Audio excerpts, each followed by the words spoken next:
Some nights the sky holds a kind of stillness that feels almost deliberate, as if the darkness itself has settled in gently like a quiet guest who arrived without knocking and simply stayed.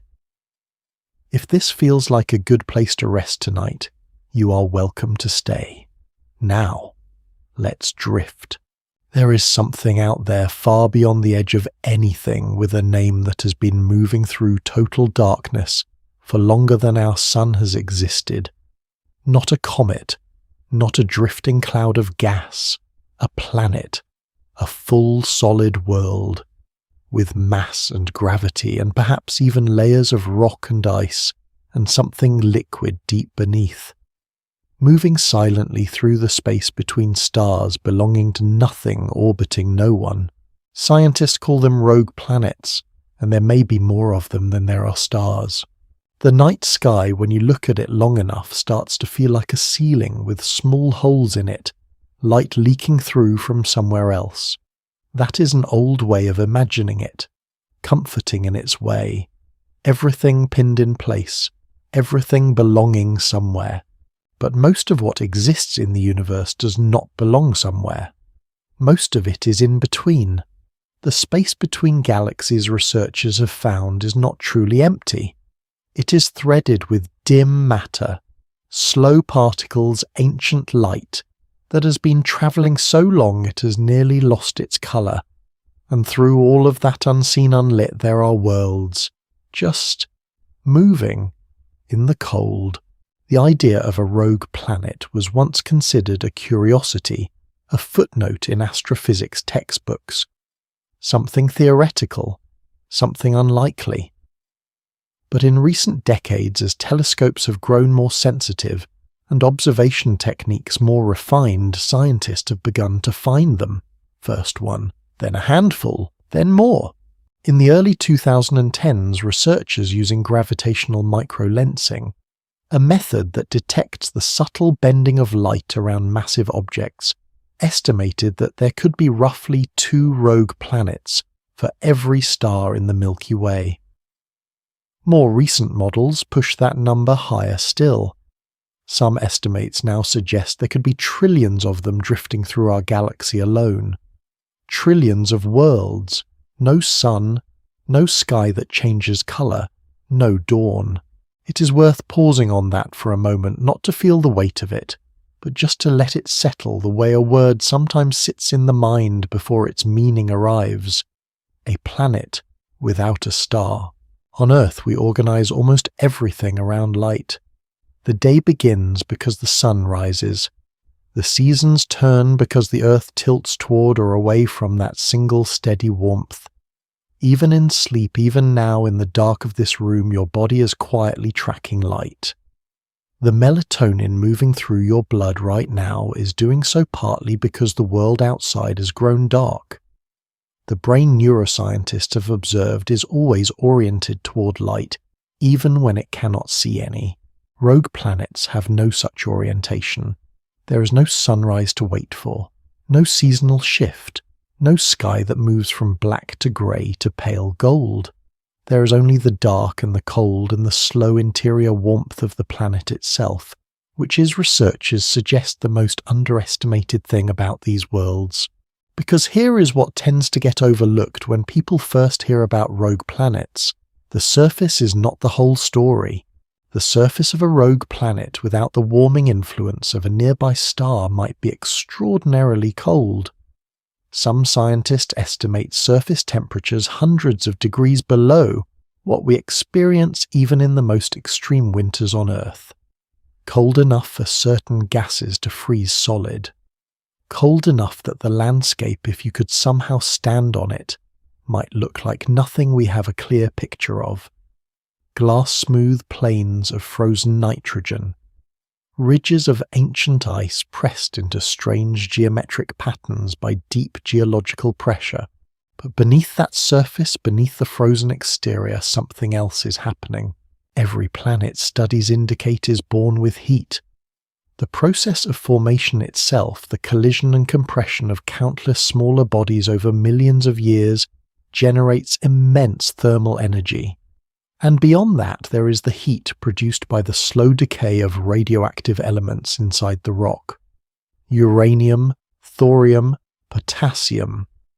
These elements exist inside every rocky planet we know of, including Earth, and they release energy continuously, quietly, steadily for billions of years. On Earth, that internal heat drives volcanoes, moves tectonic plates, keeps the core liquid. On a rogue planet, it may do something even more quietly remarkable. It may keep water liquid. The mind tends to reach for what it knows when it encounters something new. And when most people imagine a planet with no sun, they imagine cold and stillness, and the particular loneliness of a world in darkness. But scientists are beginning to sketch a different picture. One where the darkness of the surface tells only part of the story. Where the real activity, if there is any, is happening far below in pressurized chambers of water, kept warm by the slow, patient burning of ancient rock. It seems that warmth does not require a star. It requires only time and the right kind of interior. There are places on Earth that suggest this is not as strange as it sounds. At the bottom of our own oceans, where sunlight does not reach, where the pressure is immense, where the cold is thorough, there are ecosystems. Living, active, complex communities of organisms that have never needed the sun. Researchers have found tube worms and shrimp and bacteria clustered around hydrothermal vents on the ocean floor, thriving in water that is heated entirely from below. No photosynthesis, no connection to the surface world, just chemistry and heat and time. Something about that is worth sitting with without rushing past it. That life, or at least the conditions that make life possible, does not require a sky. Rogue planets were likely not always rogue. That is one of the things that makes them quietly compelling, not as dramatic objects, but as objects with a history. Scientists suggest that most of them began life as ordinary planets, in ordinary solar systems circling ordinary stars, and then something changed. A gravitational interaction. A passing star pulling at the edges of a young solar system. Two large planets drifting too close, disturbing each other's orbits, sending one outward in an arc that became over thousands of years, not an orbit at all, just a direction. There is no moment of departure in that story, no single event, just a gradual loosening the way a thread comes free from a fabric, not all at once, but slowly until it is simply no longer part of the pattern. The planet does not know it has left. It simply continues. What strikes researchers who study these objects is not the cold, or the darkness, or the strangeness of a world untethered from a star. What strikes them often is the scale of patience involved. A rogue planet may travel for billions of years between any significant encounter with another object. It may pass through empty space, the vast, nearly structure-free void between galaxies for longer than Earth has existed. And throughout all of that, its interior keeps its quiet warmth. Its layers of rock press against each other, shifting slowly. Its core, if it has one, continues its slow rotation. Everything continuing in the absence of any witness. It may be that the universe is full of this kind of quiet persistence. Things that keep going not because anything is watching, but because the physics of their interior simply hasn't run down yet. Stars will eventually exhaust their fuel and collapse. But a rocky planet, researchers have noted, could retain some interior heat for far longer than any star burns. A rogue planet in a strange way might outlast the very object it once orbited. There is something in the human mind that finds comfort in that, even if it takes a moment to locate exactly what it is.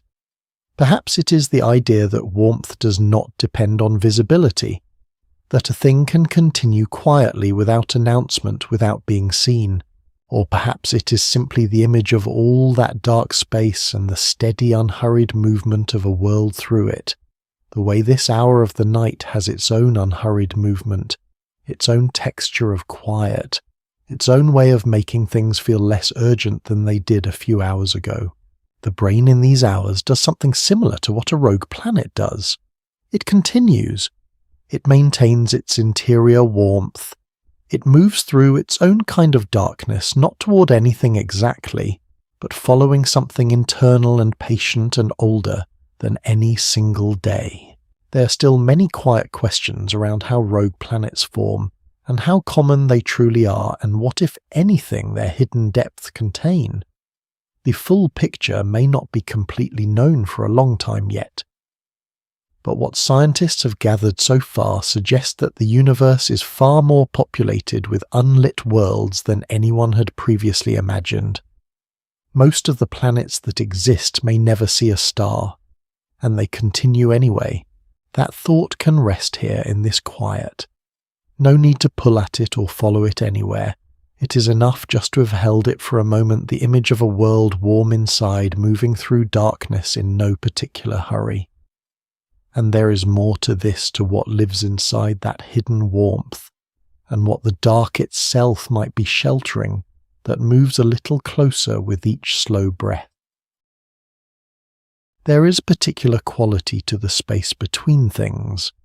Not the things themselves, not the stars, not the planets, not the great wheeling arms of galaxies, but the space in between, the interval, the distance that is not nothing but is also not anything you can hold. Most of the universe is that. Most of what exists is the gap. When astronomers first began modelling how solar systems form, they imagined a kind of natural order to it. A star ignites at the centre. Dust and gas swirl around it. Over millions of years, that material clumps together slowly through collision and gravity, and the patient accumulation of mass into planets. Each one finds its orbit. Each one settles into a relationship with the star at the centre, a kind of gravitational agreement that holds for billions of years. And for many solar systems, that is exactly what happens. The agreement holds. But what researchers have found as observation technology has grown more refined is that the early life of a solar system is far less orderly than that picture suggests. It is in fact chaotic. Deeply quietly chaotic in the way that a river looks smooth from a distance, but is turbulent and unpredictable at the surface. In the first few 100 million years of a solar system's existence, the planets that are forming are not yet settled. Their orbits shift. They migrate inward and outward as they interact with the disk of gas and dust still surrounding the young star. And crucially, they interact with each other gravitationally continuously in ways that are sensitive to the smallest variations in mass and distance and timing. Scientists call this the period of late heavy bombardment, or sometimes simply the chaotic early phase. And it is during this period that some planets are lost. The mechanism is not violent in the way the word lost might suggest. It does not happen in an explosion or a collision. It happens the way most significant things in the universe happen, slowly, through the accumulation of many small influences that together produce an outcome no single event could explain. What studies indicate is that in a crowded young solar system, two large planets occasionally drift into a gravitational resonance with each other.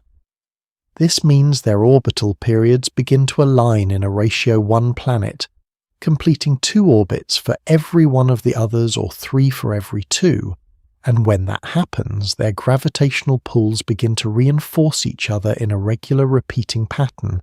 At first, the effect is subtle, a slight perturbation in one planet's orbit.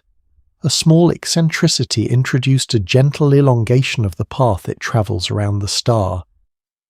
But over thousands of years, those small perturbations accumulate.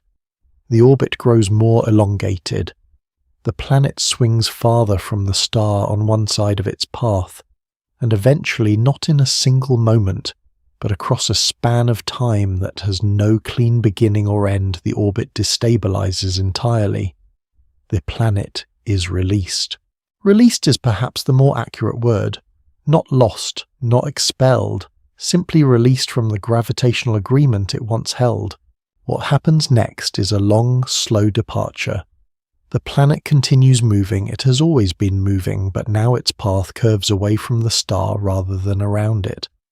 The star's gravity still acts on it, pulling gently, slowing the departure fractionally.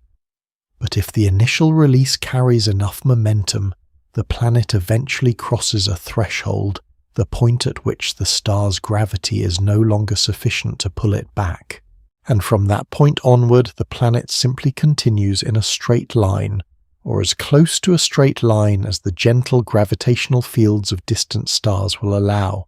It may be that the planet itself, in some abstract physical sense, registers nothing of this transition. There is no atmosphere that changes colour, no surface feature that marks the moment of departure. The star simply grows smaller and dimmer, and then at some point is indistinguishable from any other point of light in the darkness, and then it is gone. There is something in that sequence of events that the mind tends to return to if you let it settle. The idea that a separation, that larger planet leaving its star forever, could happen with so little drama, with no clear moment of rupture, just a gradual loosening that becomes at some point a departure. Psychologists often note that human memory works in a similar way with certain kinds of change. We rarely experience the loss of something at the moment it happens. We experience it later when we reach for the thing and find it is no longer there. The departure itself passes without ceremony. A rogue planet may travel for millions of years before it moves far enough from its star of origin that the star becomes simply one star among many. And during that entire journey, the planet carries everything it formed with, its layers of rock, its interior heat, any ice that condensed on its surface in the outer regions of the solar system before the departure. It carries its history. This is one of the aspects of rogue planets that researchers find quietly compelling, the idea that these worlds are in a sense archives. Sealed environments that have been preserved in the cold of interstellar space, far from the processes of stellar radiation that alter and erode planetary surfaces over time. On Earth, the constant presence of the sun changes things. Solar wind strips away lighter gases from the upper atmosphere. Ultraviolet radiation drives chemical reactions on the surface. Even the gentle pressure of sunlight, what physicists call radiation pressure, has measurable effects on small particles and spacecraft. A rogue planet, by contrast, has been outside all of that for billions of years. Its surface, cold and still, may have preserved geological formations that a planet in a solar system would have long since lost. Its deep rock may carry isotopic signatures, subtle chemical fingerprints left behind by the processes of its formation that remain intact, unchanged, waiting. Evidence suggests that by studying rogue planets up close, if that ever becomes possible, scientists might be able to read something about the conditions that existed in the very early universe. Not just one solar system's early history, but something broader, a record of what the universe was like when it was young and chaotic and still working out the shapes of things. There are several ways that astronomers detect rogue planets, and each method reveals something slightly different about what these objects are like. The oldest technique is gravitational microlensing. When a massive object, a rogue planet for instance, passes between Earth and a distant star, its gravity bends the light from that star in a way that briefly makes the star appear brighter. The brightening follows a specific pattern, a curve that rises and falls over hours or days, and from the shape of that curve researchers can infer the mass of the object that caused it. What makes this method elegant is that it does not require the rogue planet to emit any light at all. It detects presence through effect, through what the object does to light passing nearby, rather than any light it produces itself. More recently, space-based observatories have begun to identify rogue planets through direct imaging, detecting the faint infrared glow of their residual heat. A planet that formed billions of years ago will still emit a small amount of thermal radiation, even without a star to warm it. That glow is extraordinarily faint and requires instruments of considerable sensitivity to detect, but it is there. What we understand so far suggests that the galaxy contains many more of these objects than the models of the 1990s predicted. Some estimates derived from microlensing surveys suggest the number of rogue planets in the Milky Way may be several times larger than the number of stars. Others suggest the number could be higher still. The universe, it turns out, has been quietly accumulating these lost worlds for as long as solar systems have been forming, and they do not remain entirely passive as they move. A rogue planet travelling through the interstellar medium, the thin gas and dust that exists between stars accumulates material as it goes. Very slowly over millions of years, particles of hydrogen and helium and trace elements settle onto its surface, frozen almost immediately by the cold. Some scientists are still exploring the implications of this, whether a planet that has been travelling for long enough might develop a thin layer of accumulated interstellar material, a kind of frost of the galaxy itself coating its exterior. It may be that some rogue planets carry material from multiple stellar neighbourhoods, dust from a gas cloud near one region of the galaxy, minerals from a different solar system encountered in passing frozen gases from the interstellar void, a layered record of everywhere they have been. The mind quietly registers something in that image, a traveller that accumulates rather than loses, that gathers without trying the dust of everywhere it has passed through. There is also the question of what happens when a rogue planet encounters something. When after billions of years of travelling through empty space, it passes close enough to another star to be gravitationally influenced. Or when it drifts by chance into a region of higher density, a stellar nursery, a region where new solar systems are forming, it seems that some rogue planets are eventually captured, not by their original star that is effectively impossible, but by a different one. A new gravitational relationship forms. The rogue planet, after its long period of solitude, finds itself in a slow orbit around a star it has never seen before. A borrowed home, a second arrangement arrived at by chance after a journey of unimaginable duration. Researchers have not yet confirmed a definitive case of a captured rogue planet, but the mathematics of such events suggest they are not vanishingly rare. In a galaxy with hundreds of billions of stars and potentially trillions of rogue planets, the probability of such encounters over billions of years accumulates into something plausible. Perhaps something that has already happened many times without anyone to observe it. All of this, the departure, the long journey, the slow accumulation of interstellar frost, the possibility of capture takes place across timescales that are genuinely difficult to hold in the mind, not because they are incomprehensible, but because the mind was not designed for that kind of duration. It tends to reach for human measures, years, lifetimes, generations, but there is something restful in a way about releasing those measures, about allowing the imagination to simply stretch outward without needing to arrive anywhere. The rogue planet does not measure its journey. It does not register the duration. It simply continues carrying its warmth, gathering its frost, moving through the dark, and the dark for its part simply holds it, without pressure, without expectation. There is something else to this story, something that lives in the cold beneath the surface of these worlds, something that the darkness may be quietly sustaining, and it waits patient and unhurried just a little further along. Part 3. What the cold teaches us about stillness. Word count 1950. Cold, in the way most people experience it, is a kind of absence. The absence of warmth, the absence of the sun on skin, or the particular weight of a blanket that has held heat long enough to feel like a presence rather than an object. But cold in the scientific sense is something more precise and in some ways more interesting. Cold is not an absence of something. Cold is a measure of how slowly things are moving, At the level of atoms and molecules, heat is motion.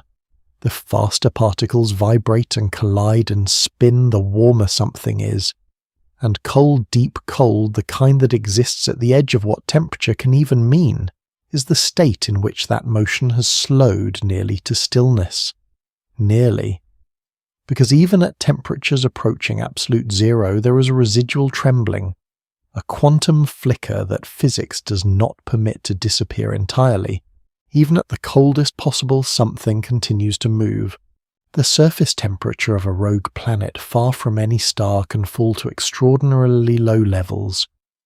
Researchers have found that some of these worlds likely maintain surface temperatures near negative 220 degrees Celsius, or colder, still in the deepest interstellar reaches. At those temperatures, gases that flow freely in Earth's atmosphere, nitrogen, oxygen, even carbon dioxide, become solid. They crystallize. They settle onto the planet's surface like a slow, silent snow that has been falling for millions of years. The landscape that results is difficult to fully imagine because nothing in ordinary human experience resembles it. Vast plains of frozen gas compressed by their own weight into smooth, pale sheets. Ridges and formations created not by wind or water in the active sense, but by the slow settling of material under gravity over geological time. A stillness so thorough that it has a texture, a surface that has not been disturbed in any meaningful way for longer than complex life has existed on Earth. And yet, beneath that surface, something entirely different is happening. Every rocky planet forms with heat stored inside it. This is not metaphor, it is physics. When a planet forms, the process of accretion, the collision and compaction of smaller bodies over millions of years, converts kinetic energy into thermal energy. All that movement, all those collisions becomes heat trapped in the interior of the growing world. Earth formed with an enormous amount of this accretional heat, and it has been slowly releasing it ever since. Some of what drives Earth's volcanism, its plate tectonics, the movement of its mantle, some of that is simply the planet exhaling heat it has been holding since its formation more than 4 billion years ago. But there is another source of internal heat, and it is in some ways the more durable one. Inside the rock of every planet formed from the material of a star there are radioactive elements, uranium, thorium, potassium-40. These isotopes are unstable, their atomic nuclei decay over time, releasing energy in the process. Not rapidly, not in the way an explosion releases energy, but steadily, continuously over timescales measured in billions of years. Studies indicate that this process, radiogenic heating scientists call it, is responsible for roughly half of the total heat currently flowing out of Earth's interior. It is heat generated by the slow, quiet unraveling of atoms, and it does not require a sun. It does not require an atmosphere. It does not require anything external at all.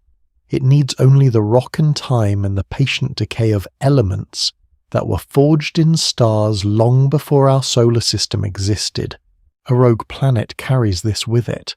However far it travels, however long it spends in the dark.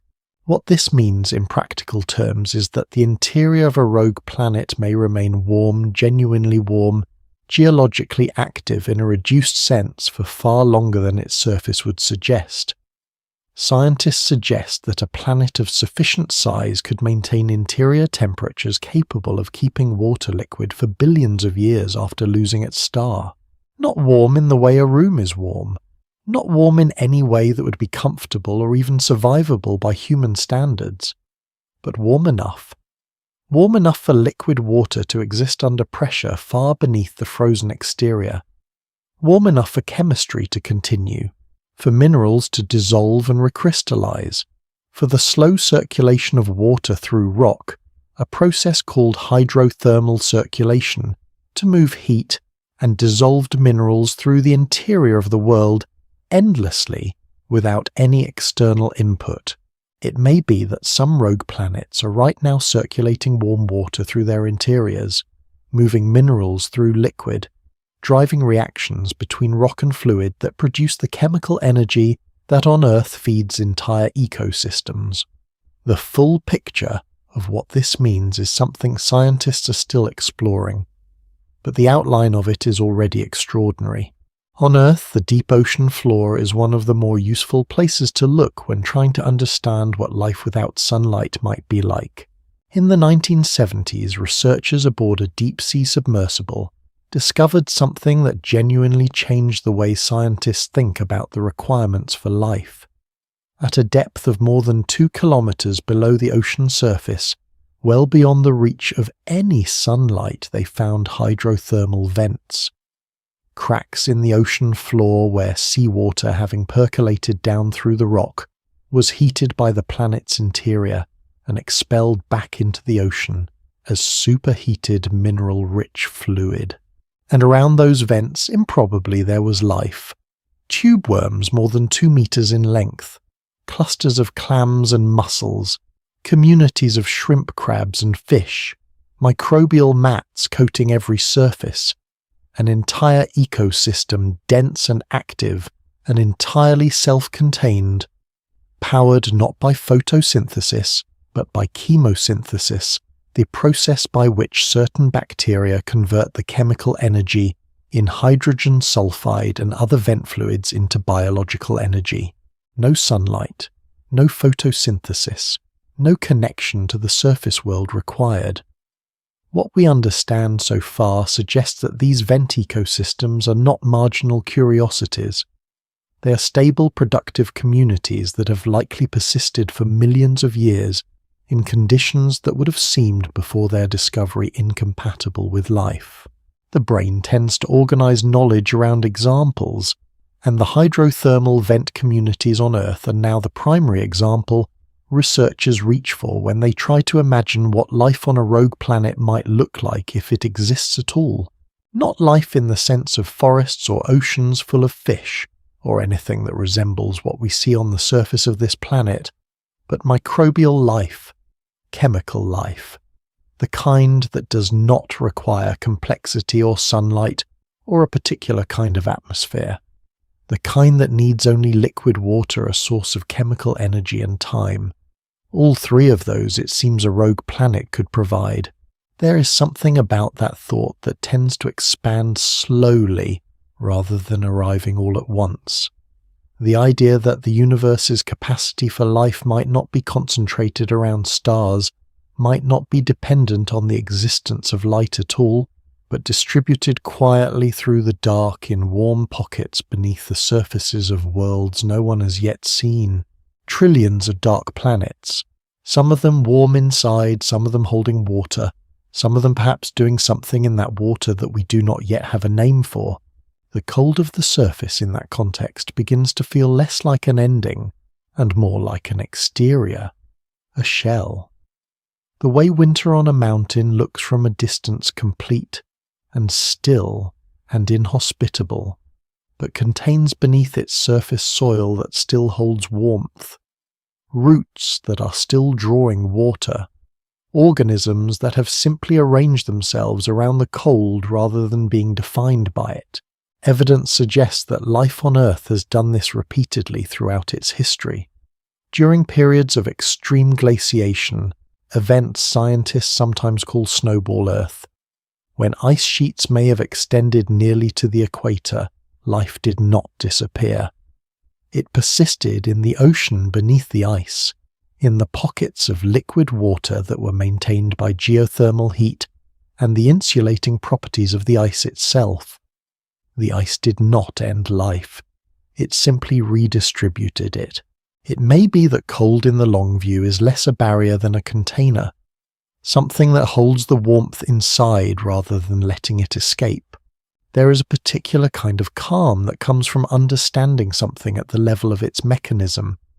Not just knowing that a thing happens, but knowing gently without pressure something about how. The way understanding that sleep is driven by the accumulation of a molecule called adenosine, and by the slow cooling of the body's core temperature in the evening hours does not make sleep feel clinical. It makes it feel like something the body already knows how to do. Something that has been happening in one form or another for hundreds of millions of years. The cold of a rogue planet's surface is the body of the planet releasing heat into space. The warmth of its interior is the planet retaining what it was given at birth. Both things happening simultaneously. The exterior giving away the interior holding. Neuroscientists have observed that the sleeping body does something structurally similar. As deep sleep approaches, the brain reduces its processing of external information, the signals from the skin, the eyes, the ears, and turns inward. Blood flow redistributes. The body's core temperature drops slightly, a drop that itself signals to the brain that it's time to go further under. And in that turning inward, the brain does its quiet interior work, consolidating, memory clearing, cellular waste, restoring what the day has used. The exterior stills, the interior continues. There is no conclusion to draw from this. That is not the shape of it.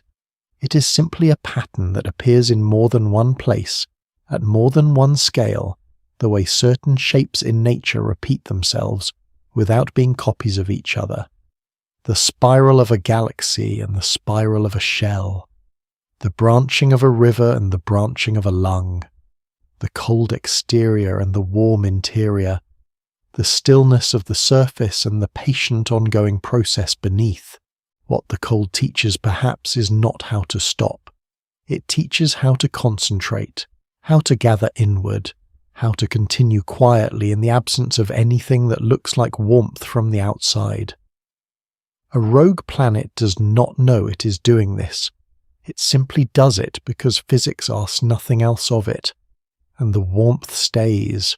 And what researchers have quietly begun to wonder, following the heat, following the chemistry, following the slow movement of warm water through dark rock, is whether something in that hidden interior might be doing more than simply existing. Whether the warmth and the water and the time might be enough for something else entirely. There is a place at the bottom of the Pacific Ocean off the coast of what was once an ancient volcanic ridge, where the seafloor opens into a field of chimneys. Tall, narrow columns of dark mineral, some reaching several stories high, venting superheated water into the surrounding cold. The water that comes out of them is not clear. It is dark with dissolved minerals heavy with sulfur compounds, with iron and manganese and chemicals that would be toxic to most things that breathe. And around every single one of those chimneys there is life. Tube worms the length of a human arm anchored to the rock in dense clusters. Pale crabs moving slowly across the mineral crust. Shrimp with no functional eyes, or rather with eyes adapted not for visible light, but for the faint infrared glow of the vent itself. Bacteria coating every available surface, drawing energy not from sunlight, but from the chemical reaction between the hot vent water and the cold surrounding sea. No photosynthesis, no connection to the surface, no sun. Researchers have found these communities at depths where no light penetrates, where the pressure would crush an unprotected human body instantly, and they are not sparse struggling things clinging to the edge of possibility. They are abundant, diverse. In some locations, the biomass around a hydrothermal vent rivals that of a thriving coral reef. The lesson they offer is not a small one. Life, it seems, does not require a star. It requires chemistry. It requires energy, but energy can come from many sources. It requires liquid water. It requires time. And it requires the particular patience of processes that do not hurry. This is what makes the hidden oceans of rogue planets so quietly compelling to researchers who study the conditions for life beyond Earth. Not the surface is cold and dark and still. But beneath it, in the pressurized liquid zones that internal heating may sustain the conditions that matter most may all be present. The field of astrobiology. The study of life in contexts beyond Earth has been quietly shifting its focus over the past few decades. For a long time, the primary framework was what researchers called the habitable zone, the region around a star where a planet's surface temperature would allow liquid water to exist. Not too hot, not too cold, the so-called Goldilocks zone. But evidence suggests that this framework was built around a particular assumption that life wherever it exists must be surface life. Life that depends on sunlight. Life organized around the same energy source that life on Earth has historically relied upon. The discovery of deep-sea hydrothermal vent ecosystems in the 1970s began to quietly erode that assumption, and rogue planets have continued that erosion by suggesting that liquid water and the energy gradients that could support biochemistry need not be located anywhere near a star at all. What we understand so far suggests that for a rogue planet of sufficient mass, likely Earth-sized or larger, the subglacial ocean scenario is not just possible but probable. The math is relatively straightforward. Internal radioactive decay produces heat. Ice insulates. Pressure from the overlying ice lowers the melting point of water at the ice rock boundary. These three factors working together create conditions under which liquid water is the expected outcome, not the surprising one. Scientists are still exploring how long such an ocean might persist. Current models suggest that a rogue planet similar in composition to Earth could maintain a liquid subglacial layer for 5 to 8 billion years, longer than Earth's current age. Some models, using more generous assumptions about internal composition and ice thickness, extend that estimate further still. 5 billion years of liquid water in the dark. That number is easier to say than to hold. But somewhere in it there is the suggestion of enough time for almost anything. The chemistry that would occur in such an ocean is a subject researchers have only recently begun to model in detail. In the absence of sunlight, photosynthesis is impossible. But chemosynthesis, the process by which organisms extract energy from chemical reactions rather than light, remains entirely viable. On Earth, chemosynthetic organisms are found not only at hydrothermal vents, but in deep rock formations in sulfurous springs in the sediment layers kilometers below the ocean floor. Scientists have recovered living bacteria from Antarctic ice cores organisms that had been sealed in ice for hundreds of thousands of years and resumed their metabolic processes when the ice melted around them. The resilience is extraordinary, and it suggests that the window of opportunity for life given liquid water and a chemical energy source is wider than it once appeared. In a rogue planet's subglacial ocean, the energy source would likely come from two directions. From above the base of the ice, where any unfrozen salts and minerals in the water create chemical gradients, and from below the rock-water interface, where hydrothermal activity driven by internal heating could create conditions similar to the vent environments on Earth's ocean floor. The mind quietly registers the implication. Between the ice above and the warm rock below there is a space, and in that space water moves. Chemistry happens. The conditions for something to begin are at minimum present. It is worth staying with the image for a moment. Not to reach a conclusion, there is no conclusion yet, but simply to let it exist in the imagination. A world the size of Earth, moving through interstellar space, no star within light years. The surface is frozen still profoundly cold. The sky above, if you could stand there and call it a sky, would be the most stars you have ever seen with nothing to wash them out. A sky of extraordinary clarity and absolute darkness, the stars simply hanging there with no atmosphere to scatter their light into a glow, and beneath your feet tens of kilometers of ice, and beneath that an ocean, dark, pressurized, warm at its base, moving in slow convective currents driven by the heat coming up from the rock. Possibly alive. That last word sits differently depending on what you bring to it. For some it opens something wide. For others it is simply a quiet possibility among many no more urgent than any other. Either way, it does not require a response. It is simply there in the space the mind makes when it is not in a hurry. The ice itself deserves a moment of attention, because it is not inert. Ice at the pressures and temperatures found in deep planetary layers behaves in ways that are quite different from the ice in a glass of water.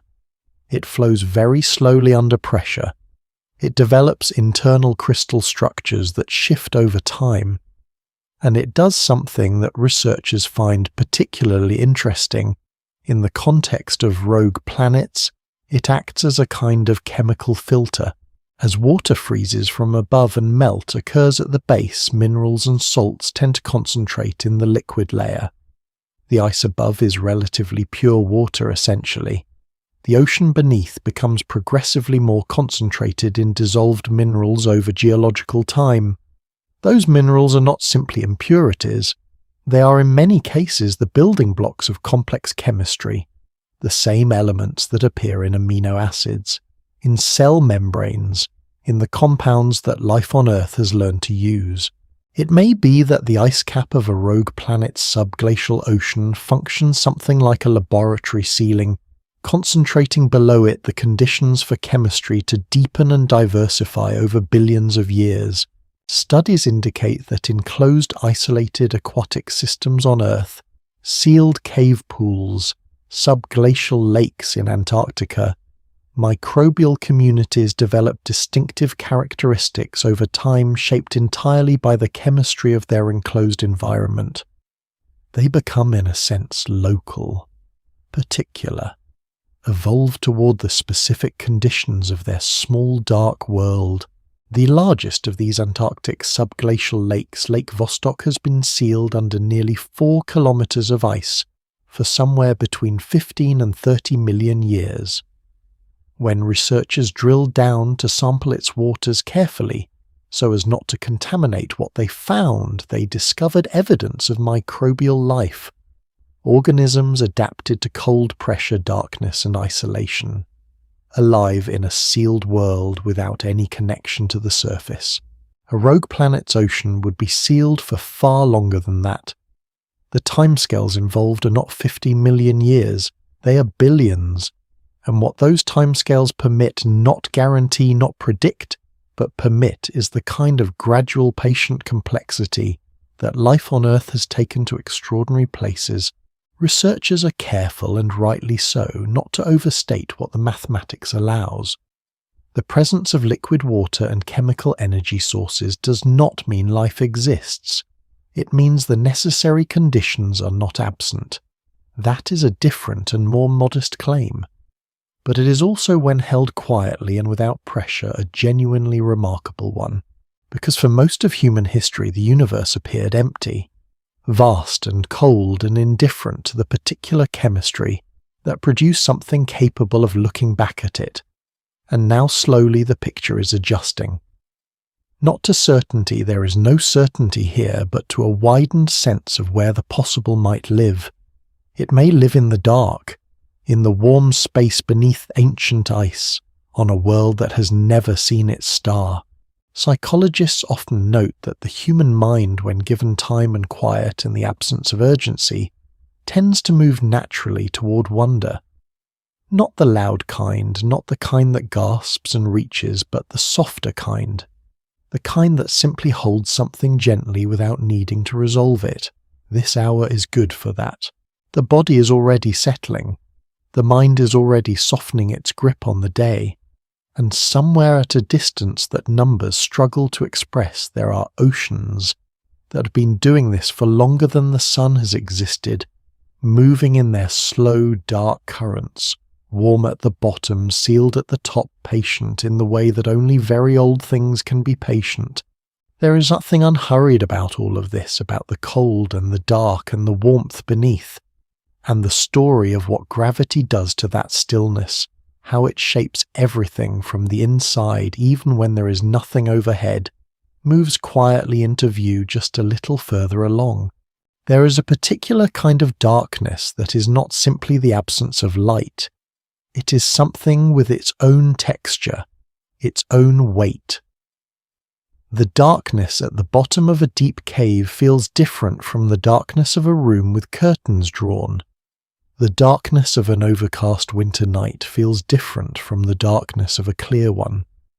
The mind registers these differences even when the eyes cannot. Something in the body knows that darkness is not all one thing. On a rogue planet, the darkness is of a kind that has no equivalent in human experience. It is not nighttime darkness. Night on Earth is always temporary. It carries within it the knowledge of morning. The body knows even in sleep that light will return. The circadian system, the internal clock that governs almost every biological process in a human body, is calibrated to that certainty. Light will come. The rhythm continues. The night is a phase, not a condition. On a rogue planet, there is no phase. There is only the condition. And what the condition does to time, to biology, to the very structure of a living day, is one of the quieter, more unsettling things that researchers have begun to think carefully about. The human circadian rhythm is among the most thoroughly studied biological systems we know of. Neuroscientists have observed that virtually every cell in the human body contains its own molecular clock, a set of proteins that cycle through activation and suppression in a rhythm that runs close to 24 hours. Not exactly 24, closer to 24 and a quarter in most people. The slight difference is corrected daily by light entering the eyes and signaling the brain's central clock, a tiny structure called the suprachiasmatic nucleus, located just above where the optic nerves cross. That signal light, specifically blue wavelength light in the morning, resets the clock each day. It tells the body where it is in time. It synchronizes the peripheral clocks in the liver, the lungs, the skin, the gut with the central clock in the brain. Without it, the clocks drift. Studies on humans living in environments without natural light, deep cave experiments, Antarctic winter research stations, carefully controlled laboratory settings, show that the body's internal rhythm does not stop. It continues. But it gradually decouples from the external world. People begin sleeping and waking at slightly different times each day, their internal cycle, slowly rotating through all hours of the clock over weeks and months. They lose the sense of what time it is. They lose in a more subtle way the sense of how much time has passed. Time, it seems, is not something the body tracks independently. It is something the body negotiates with light. On a rogue planet, there is no light to negotiate with. Not the directional light of a sun. Not even the diffuse light of a bright sky. The only light that reaches the surface of such a world is starlight, the aggregate glow of billions of distant suns diluted across the vast distances of interstellar space into something so faint it is effectively nothing. A rogue planet in the space between galaxies would have even that taken away. For any organism living on or within such a world, the absence of a light signal would be total. What that would mean for biology is something researchers are still working through with the help of organisms on Earth that already live in perpetual darkness. Deep cave species fish that have lost their eyes over thousands of generations, cavefish whose eyes begin to develop in embryonic stages and then recede, salamanders adapted entirely to subterranean pools, invertebrates that have lived without light for so long that the genes associated with eye development have accumulated mutations rendering them non-functional. These organisms still have internal rhythms. Evidence suggests they have not lost their circadian clocks entirely. Those molecular timing systems persist, running quietly in cells, cycling through their protein interactions on roughly 24-hour periods. But they're no longer synchronized to anything external. They run freely, as the technical term goes, ticking away inside the organism without any external clock to check themselves against. The rhythm is still there. It has simply become, in a sense, entirely its own. This is one of the stranger implications of a world without a star. Not just the absence of light in the visual sense, but the absence of the timekeeper that light provides. Every organism that has ever evolved on Earth has done so in a world where the sun rises and sets with extraordinary regularity. 24 hours, give or take a few milliseconds, day after day for billions of years. That regularity is so deep in the background of Earth's biology that it is easy to forget it is there at all. But it is foundational. The timing of metabolism, of cell division, of hormone release, of immune function, of the consolidation of memory during sleep, all of it is organized around that 24-hour framework. The body is not simply adapted to the day-night cycle. It is in a meaningful sense built from it. What we understand so far suggests that circadian disruption, even minor disruption of the kind caused by shift work or irregular sleep schedules, has measurable effects on health over time. The immune system becomes less efficient. Metabolic processes shift in ways that increase certain risks. Cognitive performance shows clear degradation in tasks requiring sustained attention. These effects are produced by a relatively minor mismatch between internal rhythm and external light signal, a few hours of misalignment. On a world with no light signal at all, the question of what biological time would even mean becomes genuinely open. It may be that life adapted to such an environment over billions of years would organize its internal chemistry around different signals, chemical gradients, tidal pressures, temperature cycles driven by internal geological rhythms. Researchers have found that some deep-sea organisms on Earth appear to use pressure cycles or subtle variations in ocean chemistry as timing cues in the absence of light. The body, it seems, will find a way to mark time, even in the dark, even without a sun. There is something quietly remarkable about that. The insistence of rhythm even in the absence of the thing that originally created it. Psychologists often note that humans, when placed in environments without external structure, no schedules, no appointments, no social cues, do not become structureless. They create their own rhythms. They begin eating at consistent intervals. They establish routines around the times they feel alert or tired. The need for rhythm appears to be something that does not depend on the external world to exist. It is generated from within and it persists. The same appears to be true in some form all the way down to the molecular level. The circadian clock proteins that tick away in each human cell are ancient. They predate the emergence of complex life. Versions of these same proteins exist in bacteria, in fungi, in plants, in algae. The molecular clockwork is one of the oldest biological innovations we know of, older than multicellular life, older than the evolution of eyes, older than anything that could be said to experience time consciously. It seems that life began keeping time very early, long before there was anything like a nervous system to register the passage of it. On a rogue planet drifting through interstellar space, the question of what marks time's passage is not trivial. In the absence of a star, there are no seasons, no tides from a moon, unless the rogue planet happens to have retained one during its ejection, which some may have. No daily temperature cycle at the surface because there is no daily solar heating to drive one. What remains is geology, the slow cooling of the interior, the gradual decay of radioactive elements, the almost imperceptible shifting of tectonic structures if the planet remains geologically active, and within any liquid layer that persists the slow convective circulation of water rising, where it is warmed by rock below sinking, where it is cooler near the base of the ice above. These processes have rhythms, not 24-hour rhythms, nothing so brief.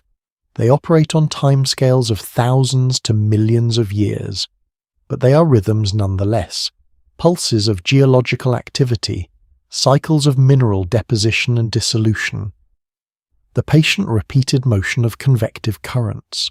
It may be that for any life that exists in such an ocean, these geological rhythms would become the clock. Not a clock that anything experiences consciously, not a clock that anything waits for, but a clock in the structural sense, in that it creates regularities in the environment that biology can orient around. The brain tends to find pattern even where pattern is faint, even where the signal is buried in noise. That capacity appears to be another ancient feature of biology, the tendency to detect periodicity, to use it to build timing around whatever regularities the environment provides. In the small hours of an ordinary night, the body does something similar. The room is dark. The temperature has dropped slightly as the night has deepened. The sounds outside, whatever they are, have quieted. These are small, regular signals, unremarkable.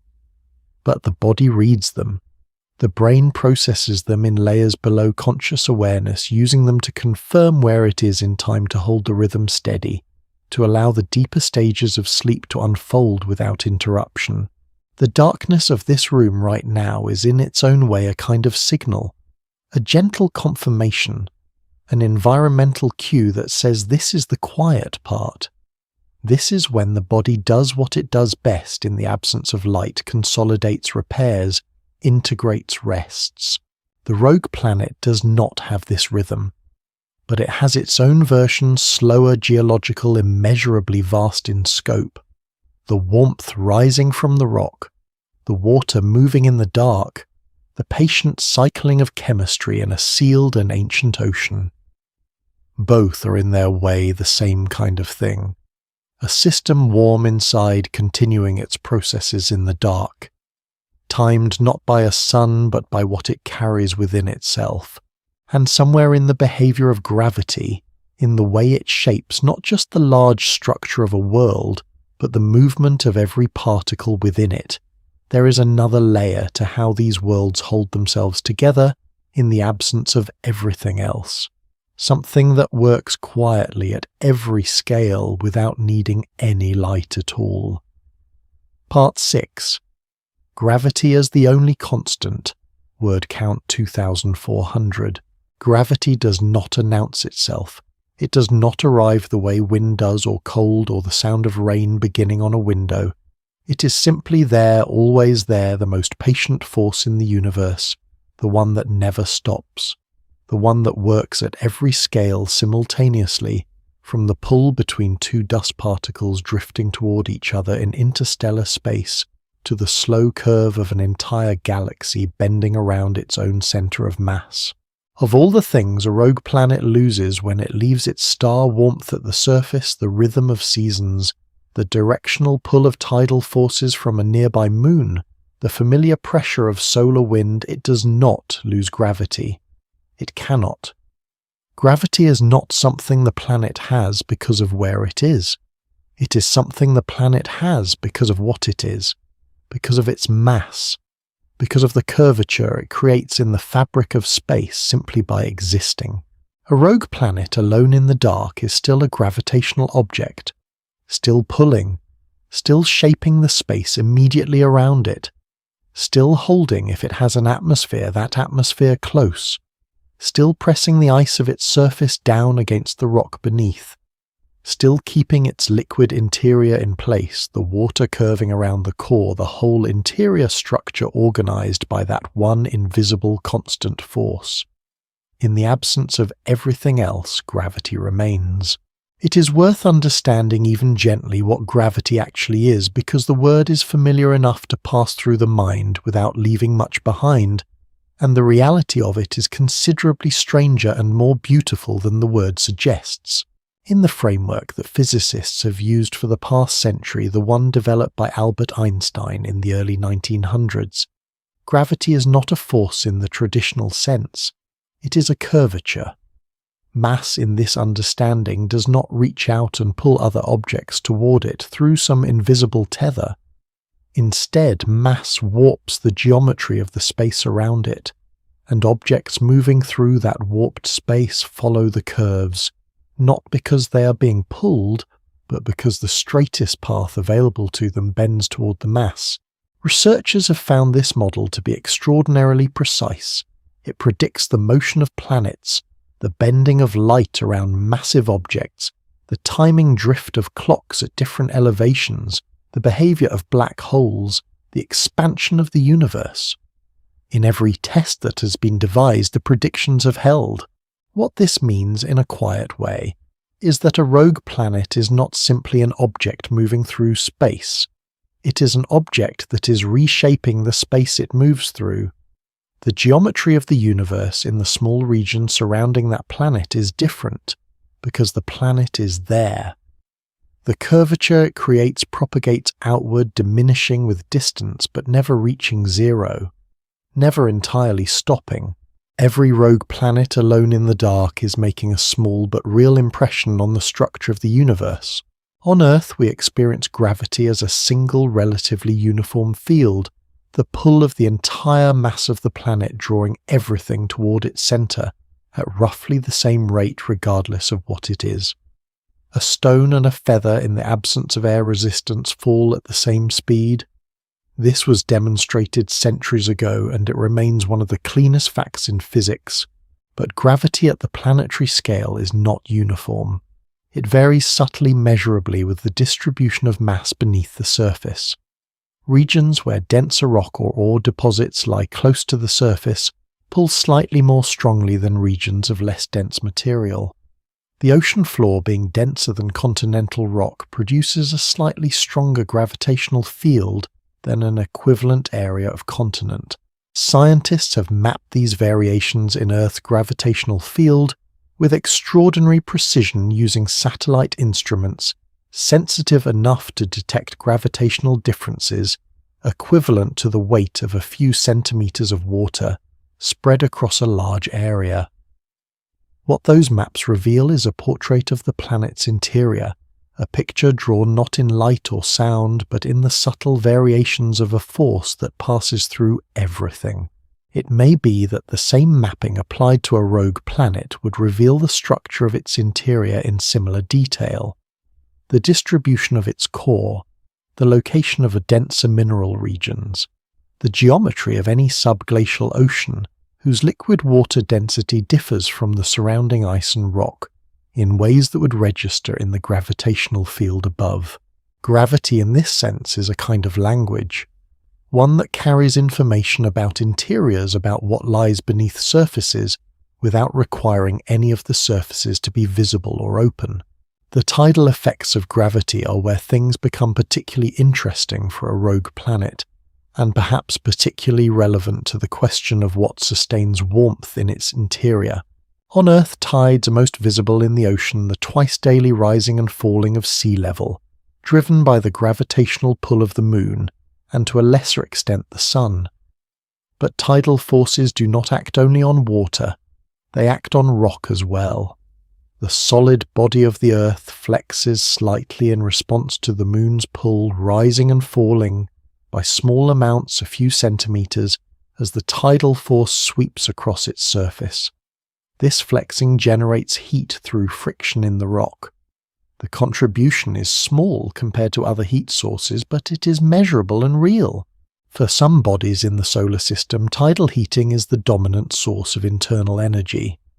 Io, the innermost large moon of Jupiter, is the most volcanically active body in the solar system, not because of radioactive decay or primordial heat, but because Jupiter's immense gravity flexes Io continuously as it orbits, generating frictional heat at a rate that drives constant volcanic activity across its surface.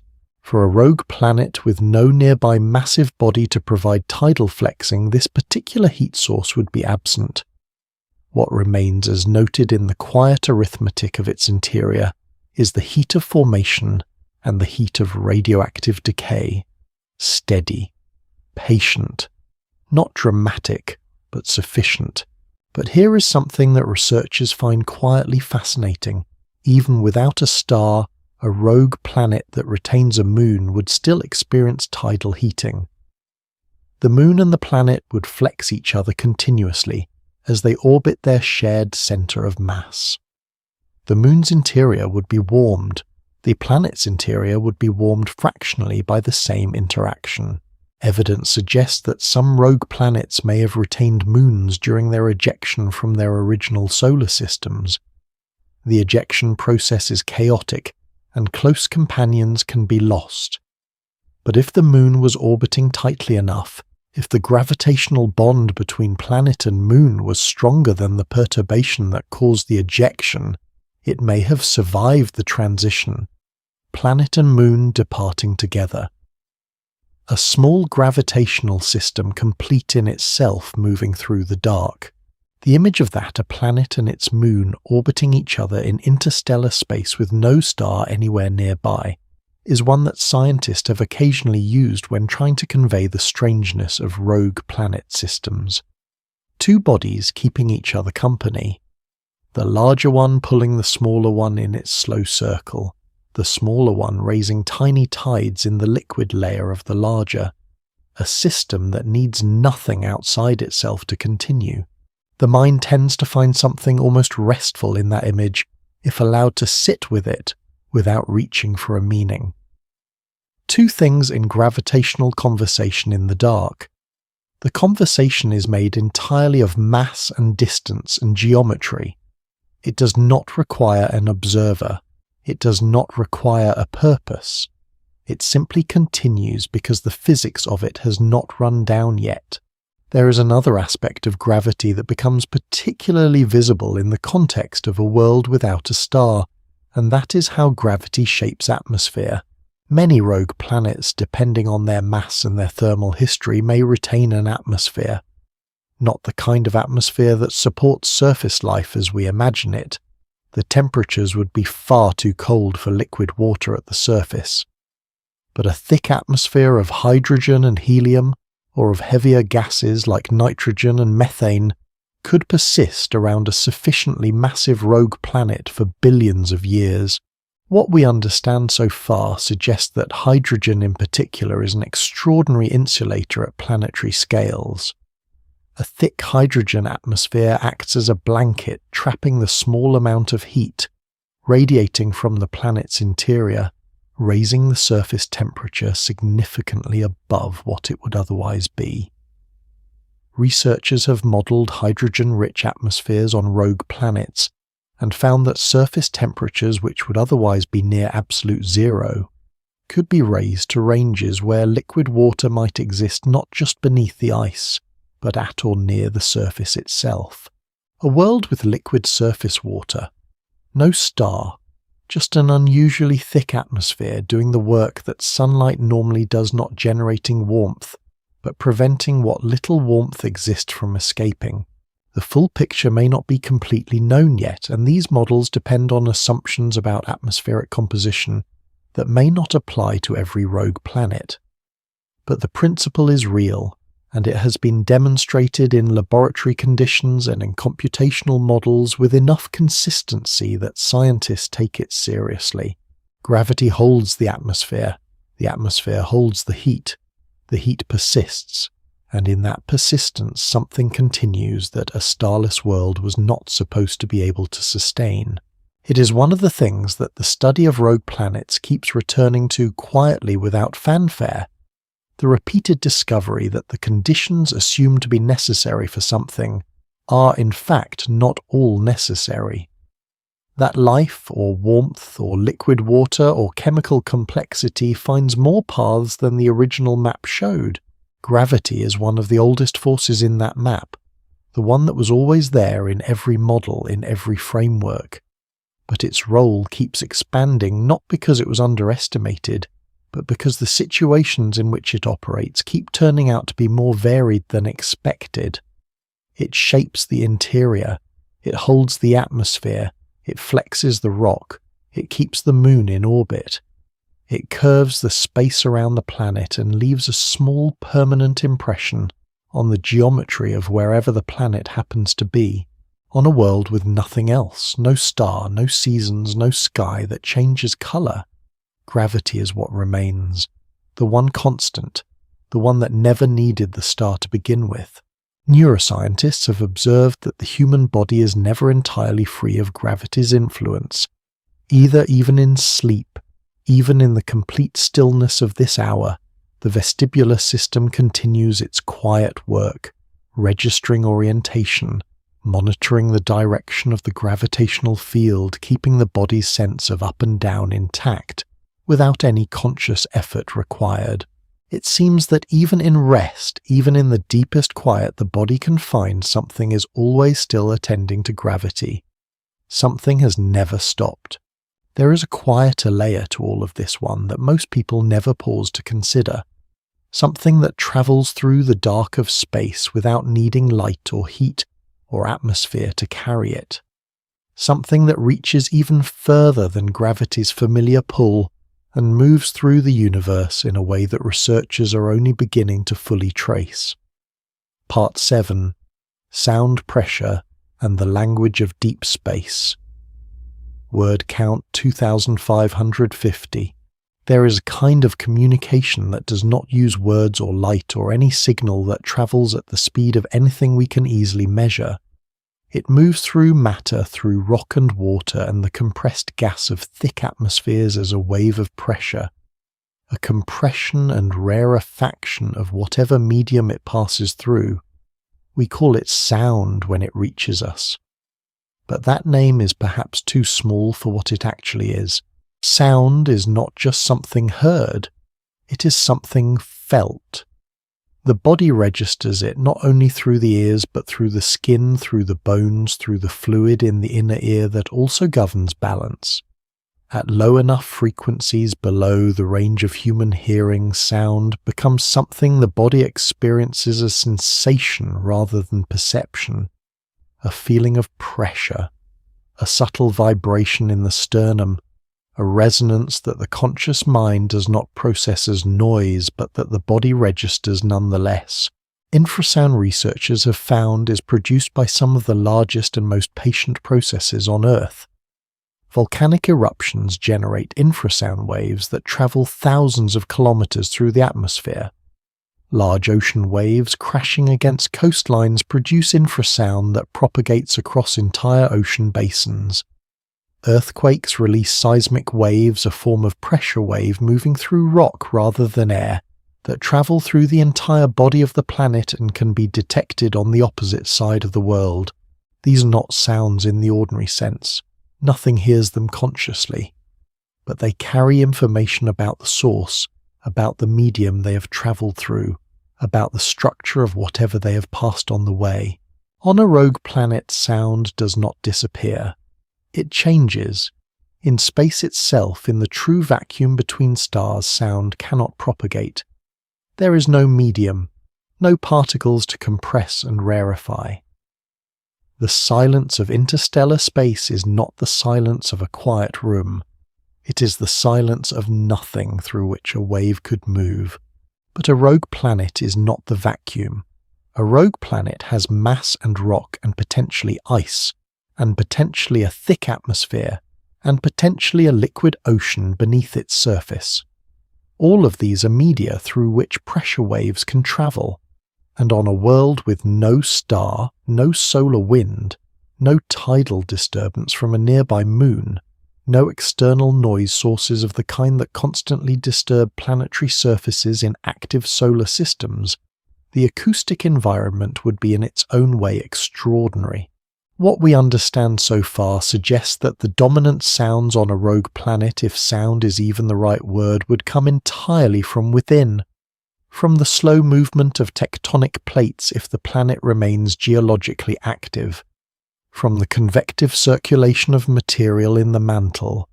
The slow rising and sinking of rock that on Earth drives the gradual movement of continents across the surface. From the cracking and settling of ice under pressure, from the movement of water in any subglacial ocean, driven by the same convective forces that operate in the liquid interior of Earth's oceans. These are not sounds that anything on Earth's surface would notice. They are too low in frequency, too slow to embedded in the structure of the planet itself.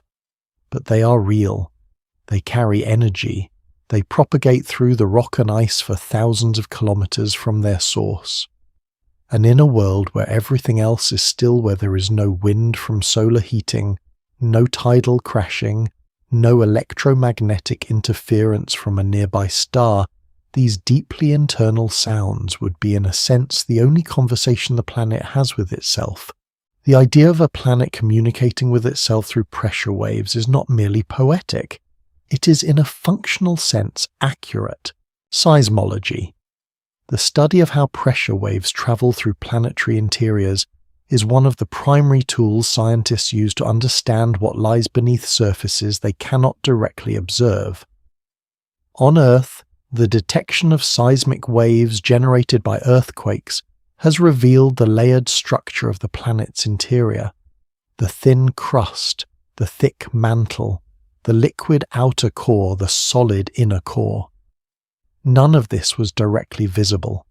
All of it was inferred from the way pressure waves bend, reflect, and slow as they pass through materials of different densities. Researchers have applied this same technique to other bodies in the solar system. Seismometers placed on the surface of Mars have detected Marsquake's internal pressure events, caused by the slow cooling and settling of the Martian interior. And from those detections, scientists have begun to map the structure of Mars's core and mantle with increasing precision. A seismometer deployed on the Moon during the Apollo missions returned decades of data about the lunar interior. The principle is elegant in its simplicity. You listen to what comes through the rock, and from the quality of what you hear, the timing, the frequency, the pattern of arrivals, you learn what the rock is made of and how it is arranged, and what is happening inside it. On a rogue planet, this internal acoustic landscape would be the richest source of information about the world that exists. There would be no surface light to photograph, no stellar radiation to analyze, no aurora or weather driven by solar interaction. Only the pressure waves moving through the interior, encoding the structure and activity of the planet in a language that passes through solid matter. Evidence suggests that some of the most significant geological events on a rogue planet, the cracking of an ice shelf over a subglacial ocean, the slow rupture of a fault in the deep rock, the collapse of an internal cavity, would generate pressure waves that propagate through the entire planet in minutes to hours. The whole world would in a sense ring. Briefly, quietly in frequencies nothing alive would hear, but ring nonetheless. There is another acoustic phenomenon worth considering, and it concerns the atmosphere. If a rogue planet retains a thick atmosphere, as some models suggest is possible, particularly for larger, more massive worlds, then that atmosphere would not be still. Even without solar heating to drive weather systems, there would be atmospheric circulation. The internal heat of the planet rising through the rock and ice and venting at geological features would create temperature differentials. Warmer air near heat sources would rise. Cooler air would move in to replace it. A slow, persistent circulation would develop not the dramatic weather of a sunlit world, but something quieter, something driven entirely from below. And that atmospheric circulation would produce sound. Wind at its most fundamental is moving air, and moving air against any surface, any obstacle, any opening produces acoustic waves. On a rogue planet, the wind would not be solar wind.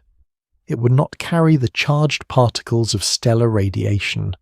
It would be something stranger, a geological wind driven by the heat of decaying atoms in ancient rock, moving across a surface that has never seen a sunrise, making sounds that no one has ever heard. Scientists are still exploring what such an atmosphere would actually sound like if it could be heard.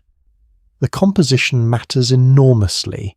A hydrogen-rich atmosphere transmits sound very differently from a nitrogen-rich one.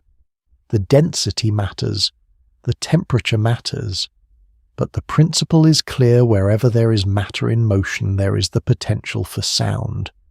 And a rogue planet is not a still place, however still it appears from outside. The seismic and acoustic record of a planet is in a sense its autobiography.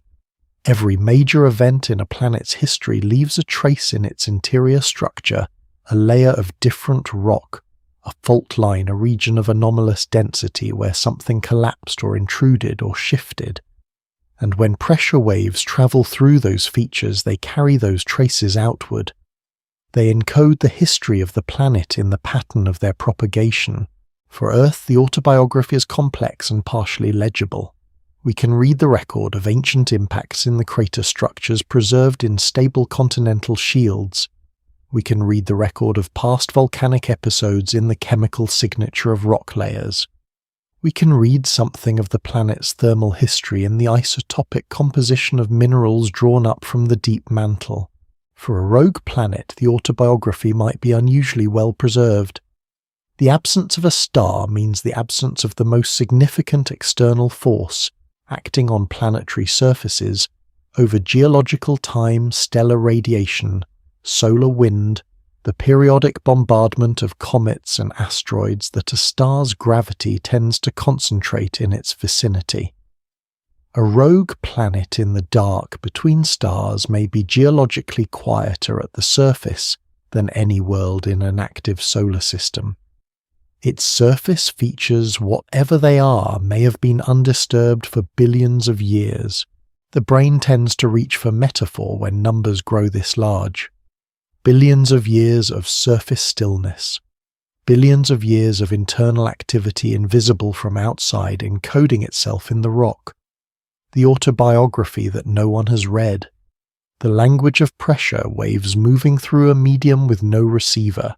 It may be that some of what a rogue planet carries in its interior, the encoded record of formation of ancient geological events of the early chaos of the solar system it came from, could tell us things about the universe's youth that no other object can. Not because the rogue planet is exceptional, but precisely because it has been left alone, undisturbed, sealed in the cold, its interior record intact. There is something the mind quietly registers in all of this, in the idea of a language that moves through solid matter, that encodes history that continues without any listener. The universe is full of information being transmitted through media that have no one tuned to receive them. Pressure waves in planetary rock, gravitational waves rippling outward from colliding objects, the faint microwave glow of the early universe still expanding outward in all directions, carrying a record of conditions that existed before any star had formed. Most of what the universe says, it says to no one in particular, and yet the information is there, real physical encoded in the structure of matter and the behavior of waves, waiting in principle to be received by anything sensitive enough to read it. Psychologists often note that human attention in its quieter states becomes more sensitive to subtle signals, the barely audible sound in an otherwise silent room, the faint pressure change that precedes a shift in weather. In deep rest, in the slow approach to sleep, the threshold of awareness lowers in some ways even as it rises in others. Certain things that the alert mind filters out begin to pass through. Perhaps this is its own version of the same thing. The quiet that makes space for what was always there, moving through the medium, waiting for the right conditions to be felt. And what moves through matter, it turns out, is not only pressure.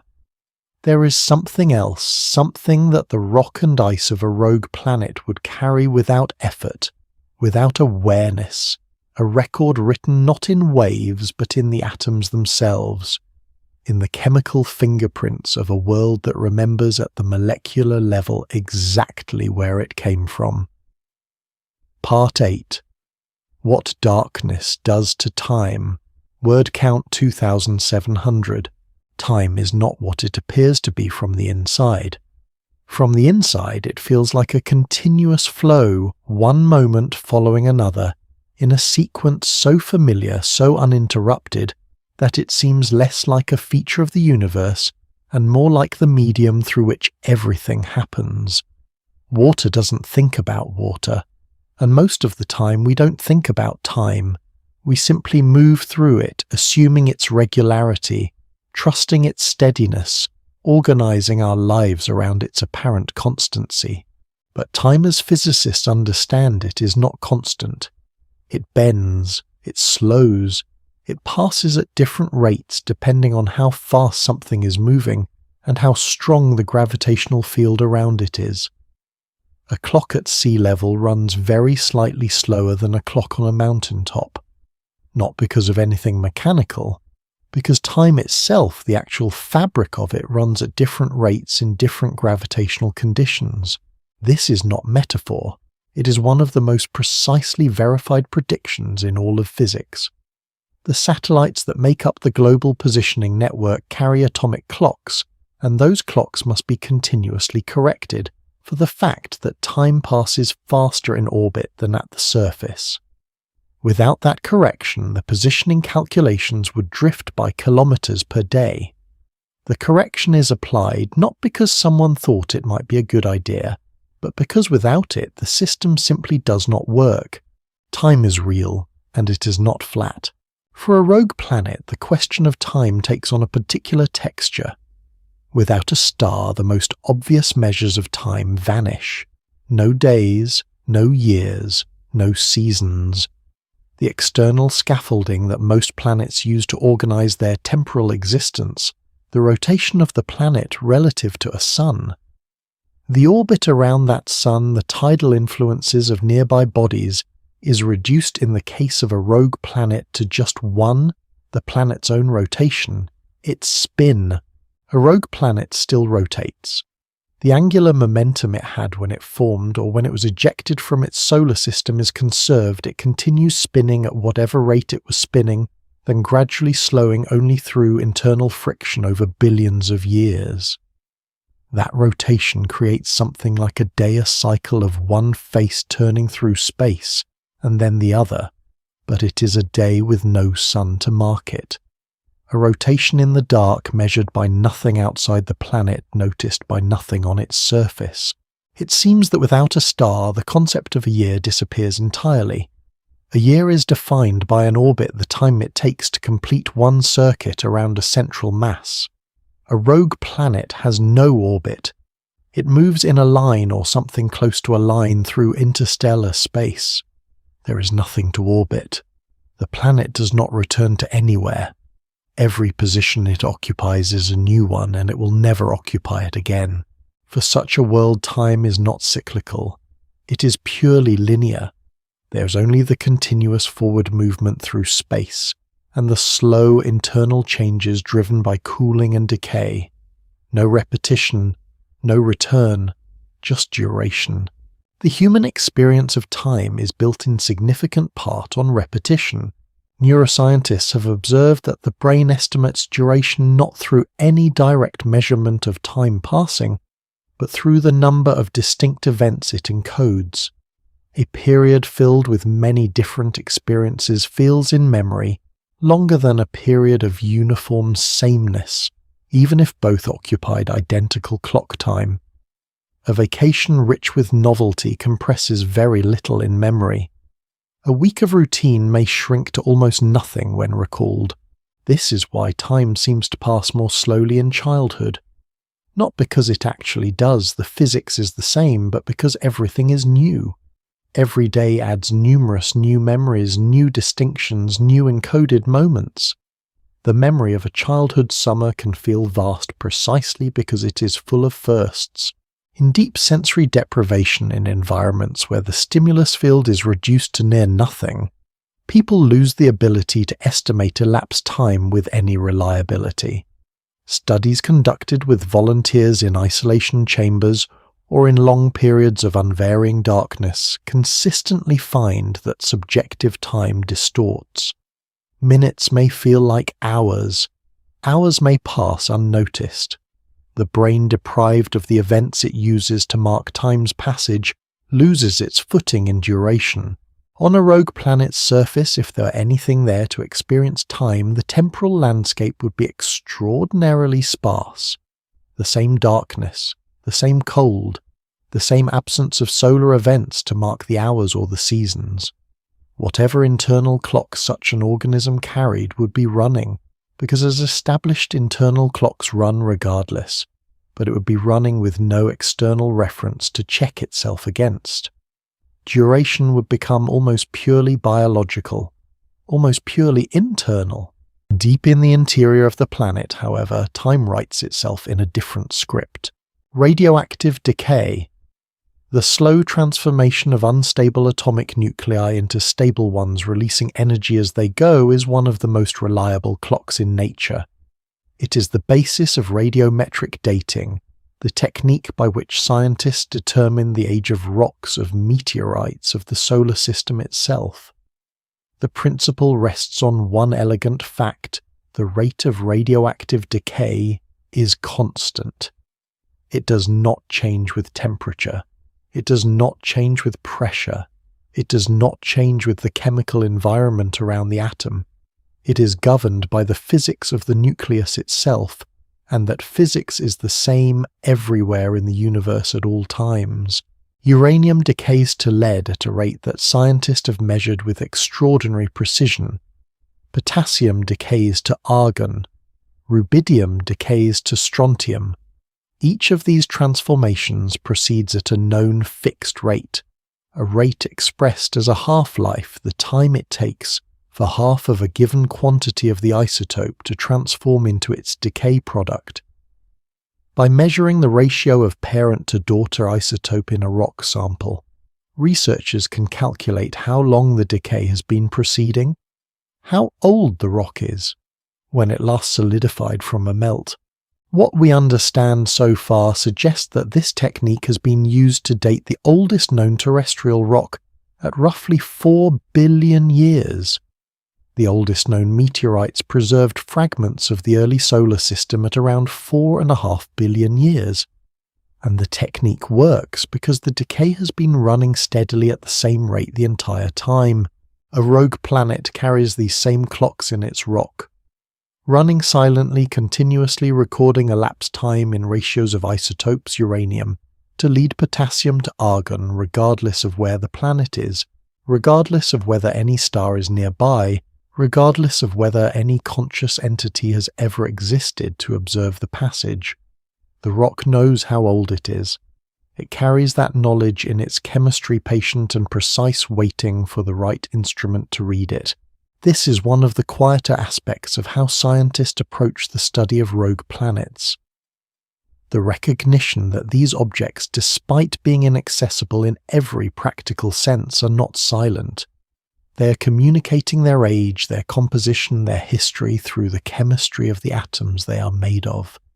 If a fragment of a rogue planet were ever to reach Earth, and evidence suggests that fragments of planetary bodies from elsewhere in the galaxy could theoretically be captured and eventually reach our solar system, though the probability over human timescales is vanishingly small, its isotopic record would be legible. Scientists could read it. They could determine when the rock formed. They could infer something about the composition of the star system it came from. They could perhaps trace it to a region of the galaxy if the isotopic signatures matched those associated with particular stellar populations. The fragment would carry its biography in its atoms, and the reading of that biography would be an act of communication across time and space, of a kind that has no human equivalent, a message encoded not in any language but in the fundamental behavior of matter.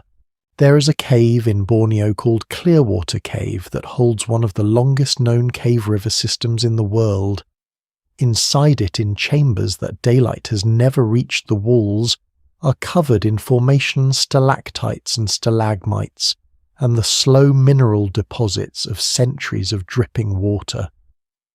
Researchers working in the deepest sections of that cave have found formations that are hundreds of thousands of years old, built layer by water, carrying dissolved calcium carbonate dripping from the ceiling in absolute darkness at rates of less than a millimeter per year.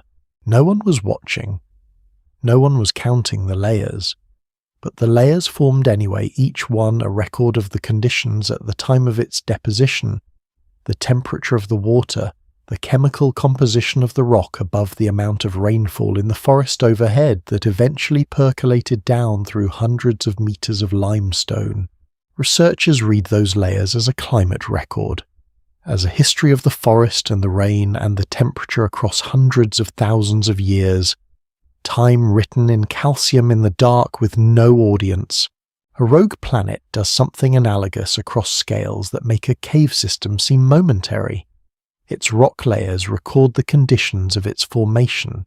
Its isotopic ratios record elapsed time. Its mineral structure records the pressures and temperatures of every geological episode it has passed through. Its ice, if it has ice, records in its crystal structure the history of freezing conditions at the surface over billions of years. Time writes itself into everything given long enough. And the dark does not stop the writing, it only removes the witnesses. The mind quietly registers something in the idea of time continuing its record-keeping without any observer. The stalactite that grew for 500,000 years in a lightless cave, the isotope ratio in a rock that has been ticking since before the Earth existed. The crystal structure of ice that formed when the planet was young and has not melted since. These are all versions of the same thing, duration encoding itself in matter, patient and indifferent and precise. In this room, in this quiet hour, the body's doing something similar, not recording geological time, but recording in its own way the passage of this night, the slow drop in core temperature that accompanies deep sleep, the consolidation of the day's experiences into long-term memory structures during slow-wave sleep, the cellular repair processes that proceed more actively in the reduced metabolic state of rest. The body is not still even when it appears still. It is busy in the quiet way that all deep processes are busy, working below the threshold of awareness, recording, repairing, integrating. Psychologists often note that we underestimate what happens during sleep precisely because we're not awake to observe it. The work is invisible from the inside, and yet when morning comes or when the body eventually stirs from rest, the evidence of what occurred is present in how the mind feels. Clearer, lighter, more able to hold what it needs to hold. Time in the dark is not empty time. It is just time with the witnesses removed, and what the atoms of a rogue planet hold in their ratios and their crystal structures and their long isotopic patience is not so different from what sleep holds for the mind, a record of duration, a quiet accumulation of what has passed, something that can be read if you know how to look in the structure of what remains. What remains after all of this, after the dark and the cold and the geological patience, is a planet that has not forgotten where it came from. And that particular kind of memory written in rock and held through billions of years of solitude is worth following a little further. Part 9. The planet that remembers its own birth. Word count 2,850. Every rock that has ever existed began as something else. This is not a poetic observation. It is a straightforward description of how matter behaves over geological time. The granite beneath a mountain range was once magma liquid rock, flowing slowly through the deep crust before cooling into its crystalline form over hundreds of thousands of years. That magma was once solid rock of a different kind, carried down into the mantle by the slow movement of tectonic plates and melted by the heat below. And that rock in its earlier form was once sediment particles of older rock broken by weather and carried by water and deposited in layers at the bottom of ancient seas. The rock remembers none of this in any conscious sense, but it carries the record of every transformation in its chemistry, in the minerals that crystallized at specific temperatures, in the isotopic ratios that were locked in at the moment of solidification, in the alignment of magnetic crystals that recorded the direction of the planet's magnetic field at the time they cooled below their magnetic ordering temperature. Each transition leaves a signature. Each environment writes something into the structure of the matter that passes through it, and a geologist reading those signatures carefully can trace the history of a rock sample backward through time, not to the beginning perhaps, but remarkably far. For a rogue planet, this capacity for geological memory takes on a particular significance.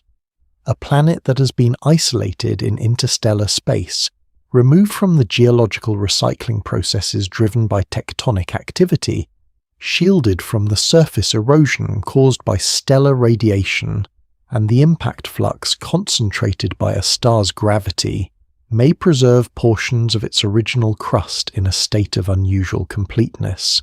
On Earth, the oldest surviving crustal rocks are found in a small number of ancient shields, stable continental cores that have escaped the subduction and remelting that has destroyed most of the planet's early surface. The oldest known intact rock formation, the Acasta gneiss in northwestern Canada, has been dated to approximately 4 billion years.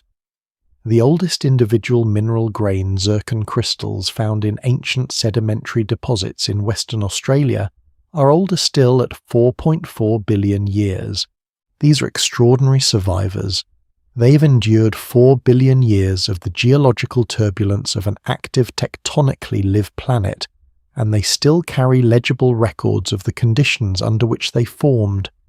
Researchers have used them to reconstruct something of what Earth's surface was like in its earliest period, evidence suggesting that liquid water existed on the surface, far earlier than was once thought that the young Earth may have been less hostile than the standard model had assumed.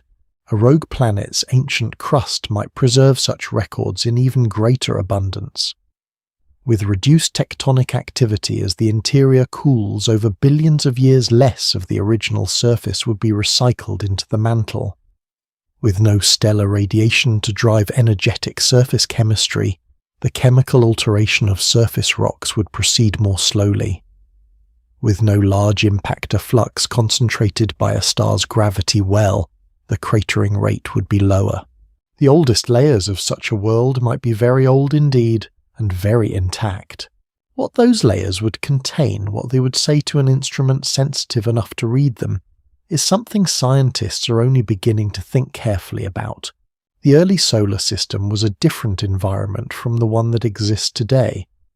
The ratios of different isotopes in the original solar nebula, the cloud of gas and dust from which the Sun and planets formed, were not the same as the ratios found in interstellar space at large. Certain isotopes were produced in abundance by the generation of massive stars that preceded our Sun, and whose explosions seeded the forming solar system with freshly synthesized elements. Others were produced during the formation of the solar system itself by the energetic particle radiation of the young Sun, acting on the surrounding disk of material. These isotopic signatures are distinctive. They allow researchers to distinguish material that formed in our solar system from material that formed elsewhere. The technique has been applied to meteorites, the rocky fragments that occasionally fall to Earth from the asteroid belt and from the surfaces of Mars and the Moon, and has revealed an unexpected complexity in the origins of solar system material. Some grains within certain meteorites appear to have formed around other stars in other solar systems long before our own Sun existed. They are older than the solar system. They are in a literal sense from somewhere else. Evidence suggests that a rogue planet's rock would carry a full complement of these isotopic signatures from its home solar system locked in preserved waiting. If such a planet passed close enough to our solar system to be studied in detail, an event that has not occurred in recorded history, but is not physically impossible over sufficiently long timescales, it would carry within its mineralogy a record of where it came from. A fingerprint not just of its age but of its origin. A rogue planet is in this sense a message from another solar system, written in the chemistry of its rock, sealed in the cold of interstellar space, addressed to no one in particular. The formation of a rocky planet is a violent process, and the violence leaves marks. In the early stages of planetary formation, the body growing at the center of the accretion disk, the planet to be is not yet large enough to hold a significant atmosphere. It is bombarded continuously by smaller bodies, planetesimals, the building blocks of planets ranging in size from small boulders to objects hundreds of kilometers across. Each impact releases energy. The surface is repeatedly melted and resolidified, building up the planet's mass while continuously processing its surface material through high-temperature events. Researchers have found the chemical signatures of this early bombardment phase preserved in certain ancient meteorites. The ratios of siderophile elements that preferentially dissolve into molten iron rather than silicate rock in Earth's ancient mantle, tell a story of how much material was added to the planet after its core had already formed and segregated. The pattern is consistent with the late veneer of impacting material that was incorporated into the mantle after the main period of core formation. For a rogue planet, this early bombardment record would be particularly interesting. The composition of the impactors, the small bodies that built the planet in its earliest phase, depended on where in the disk around the young star the planet formed. Planets that formed in the inner disk incorporated more rocky, silicate-rich material. Planets that formed further out incorporated more volatile, rich material, more ice, more carbon compounds. The chemical fingerprint of those early impactors is present in the planet's bulk composition, and it can be read at least in broad terms from the ratios of certain elements in the rock. It seems that the planet remembers what hit it, and when, and from what direction, not with anything like awareness, but with the fidelity of chemistry, which records what happened without interpretation, without forgetting, without the distortions that memory introduces when it passes through a conscious mind. There is a mineral called zircon that scientists return to again and again when they need to read the deep past. It is an extraordinarily stable crystal resistant to heat, resistant to chemical alteration, resistant to the processes that destroy most geological records over long timescales. When zircon crystallizes from a melt, it incorporates uranium into its structure, but excludes lead. This means that all the lead currently present in an ancient zircon crystal arrived there after crystallization through the radioactive decay of uranium. The ratio of uranium to lead is therefore a direct measure of how long the crystal has been solid. Zircon crystals have been found in sedimentary rocks on Earth that are over 4 billion years old, transported there by the erosion of even older crustal formations ground down and carried by ancient rivers deposited in layers and preserved until researchers found and dated them. They are in a real sense indestructible messengers from the planet's infancy.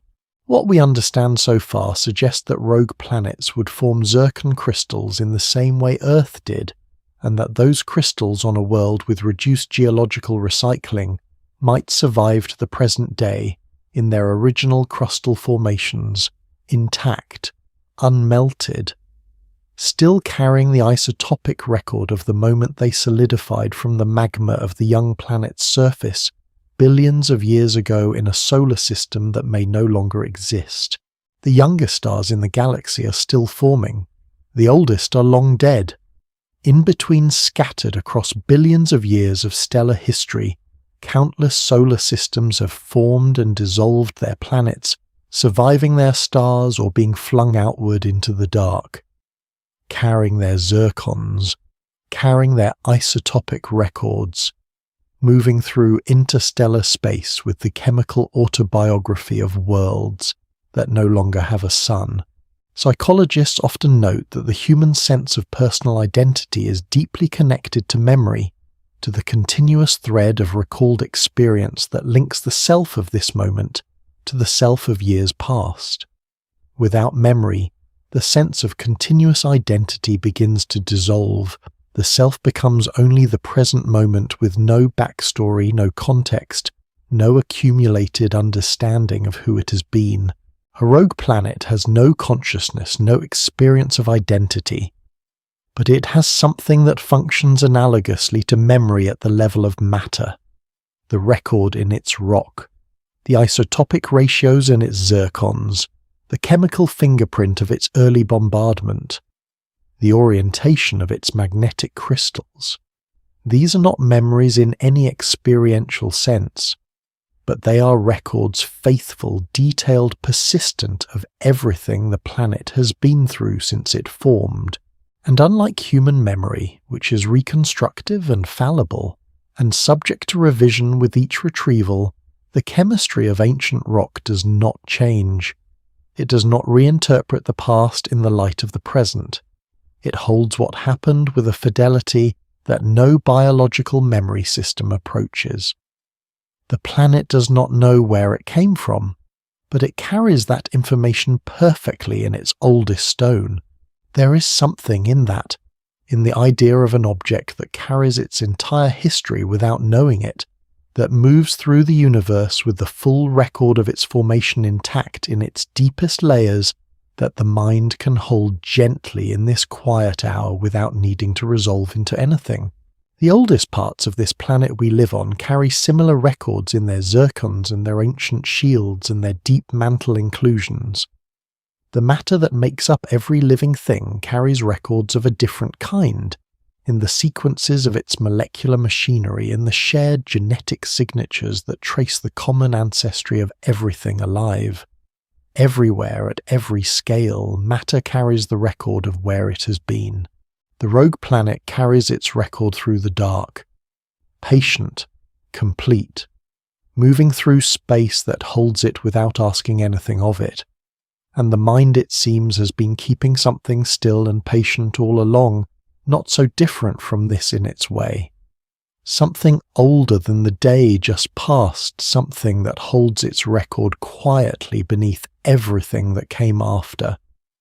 And what that something does in these deep hours of rest is worth following just a little further into the dark. Dostum Part 10. How the Body Navigates Without Light, word count 3000. The body knows things the mind has not been told.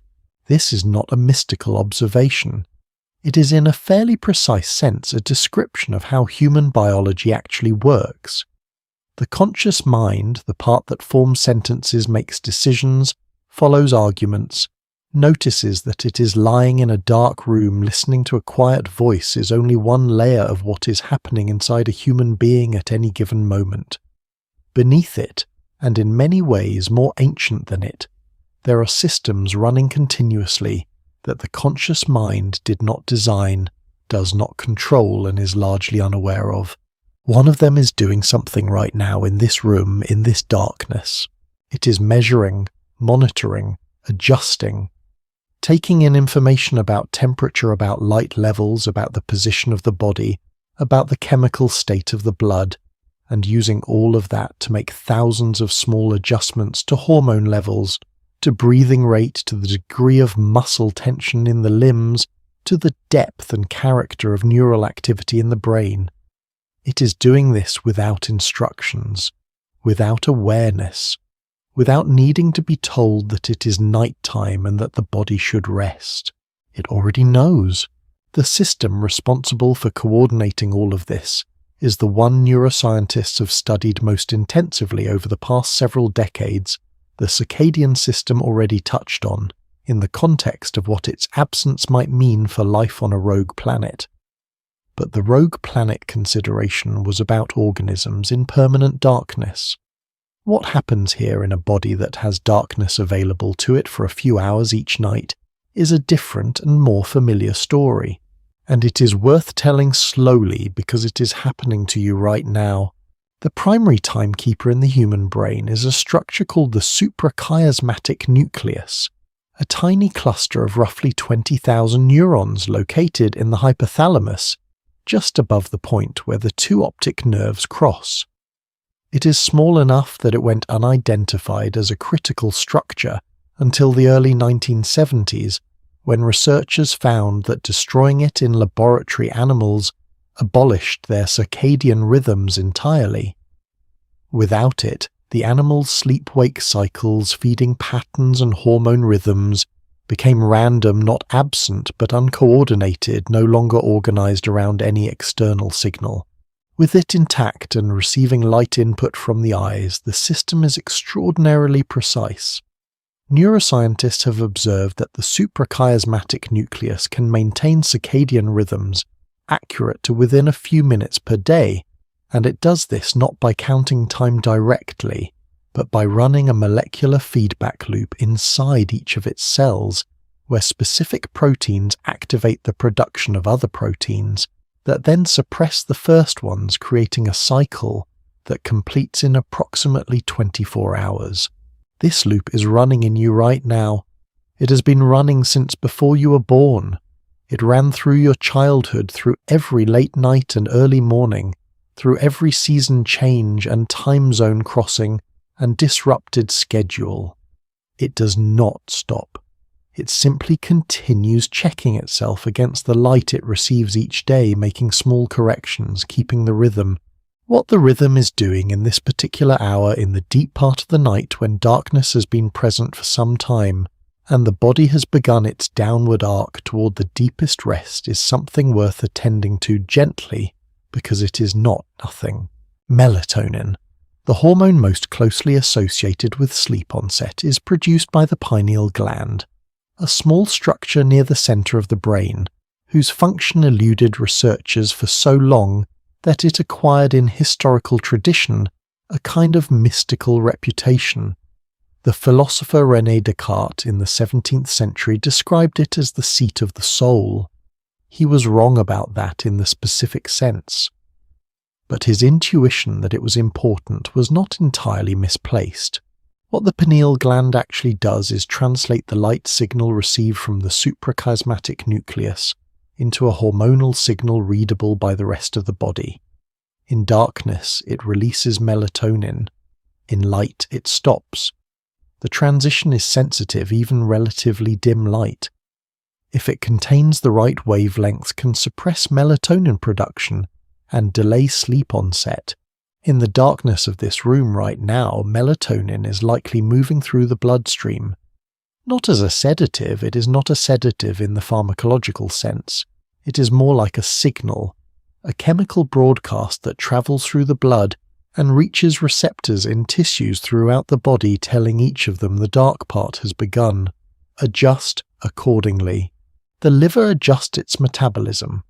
The immune system shifts into a particular mode of activity, one that researchers have found is associated with certain kinds of cellular repair and immune surveillance that proceed more efficiently during sleep. The cardiovascular system reduces its demands. Blood pressure falls, the heart rate slows, all of this in response to the absence of light. All of this because a tiny gland near the center of the brain noticed the dark and said so. But melatonin is only part of what is happening. Adenosine is a chemical that accumulates in the brain during wakefulness, a byproduct of neural activity building up gradually throughout the day, in a process sometimes called sleep pressure. The longer a person is awake, the more adenosine accumulates and the more powerfully the brain is pushed towards sleep. This is the mechanism through which caffeine works, not by adding energy, but by blocking adenosine receptors, temporarily preventing the accumulated adenosine from registering. When the caffeine wears off, the adenosine that has continued to build up during the blockade registers all at once, which is why the fatigue that returns after caffeine wears off can feel more intense than it would have without the caffeine. In the deep part of the night, after several hours of sleep, adenosine levels fall. The brain clears it, particularly during the slow-wave sleep stages, which researchers have found are associated with the most active clearance of adenosine and other metabolic byproducts that accumulate during waking neural activity. The brain, it turns out, cleans itself during sleep. Evidence suggests this happens through the glymphatic system, a recently discovered network of fluid channels that surrounds the brain's blood vessels and allows cerebrospinal fluid to flow through brain tissue, flushing out metabolic waste products. The system is far more active during sleep than during wakefulness. Some researchers have proposed that this flushing function may be one of the primary reasons sleep is necessary at all, not just for the consolidation of memory or the restoration of cognitive function, but for the literal physical maintenance of the brain tissue which generates waste products during activity, just as any metabolically active organ does. The brain takes out its own trash in the quiet of the night using a system that was not even identified until the second decade of this century. One more process that was always happening long before anyone knew to look for it. The body's relationship to darkness is older than the species. The molecular clock mechanism, the protein feedback loop running in each cell of the suprachiasmatic nucleus and in each cell of almost every other tissue in the body, is present in organisms separated from humans by hundreds of millions of years of evolution. Fruit flies have circadian clocks, so do zebrafish, so do fungi, so do cyanobacteria, single-celled organisms, among the simplest forms of life on Earth organisms that have existed for approximately 3 billion years. The cyanobacterial clock was discovered relatively recently, and researchers found it astonishing in its simplicity and its precision. Just 3 proteins cycling through interactions with each other in a loop that runs close to 24 hours, extraordinarily accurate for a system operating at the scale of a single cell, without any nervous system, without any connection to the external environment beyond the chemical signals that light and darkness create. It seems that the imperative to track the day-night cycle is so fundamental to life on Earth, so deeply woven into the chemistry of living things, that it was conserved across 3 billion years of evolution and the divergence of every lineage of life we know of. Every living thing on this planet is in this sense carrying the same ancient response to darkness, the response that says, adjust, slow, rest. Let the repair processes proceed. What we understand so far suggests this response is not learned. It is not cultural. It is not something that a particular upbringing or a particular set of habits instills. It is written into the biochemistry of every cell inherited from ancestors so remote they share nothing recognizable with us, except this: the capacity to know when the dark has come and to respond to it accordingly. The relationship between sleep and memory is one of the areas where research over the past 2 decades has been most surprising and most illuminating. For much of the 20th century, sleep was understood primarily as a passive state, a period of reduced activity during which the brain rested and recovered from the demands of wakefulness. The idea that significant cognitive work was happening during sleep was not widely accepted. That understanding has changed substantially. Researchers have found that sleep, and specifically the alternation between slow-wave sleep and the rapid eye movement stage, plays an active and essential role in the consolidation of new memories. During slow-wave sleep, the hippocampus, the brain structure most involved in the formation of new declarative memories, replays the neural activity patterns associated with experiences from the preceding waking period. This replay is not random. It appears to be selective, prioritizing information that the brain has tagged as significant and integrating it with existing memory structures in the cortex. During rapid eye movement sleep, a different kind of processing occurs. The emotional charge of memories appears to be modulated, the content retained, but the emotional intensity reduced over successive sleep cycles. Researchers have proposed that this may be one of the functions of dreaming, a kind of emotional reprocessing, a way of revisiting experience without the full chemical stress response that the original experience triggered. The brain tends to arrive at morning lighter than it went to sleep, not because the experiences of the day have been erased, but because they have been processed, filed, integrated, stripped of some of their rawness.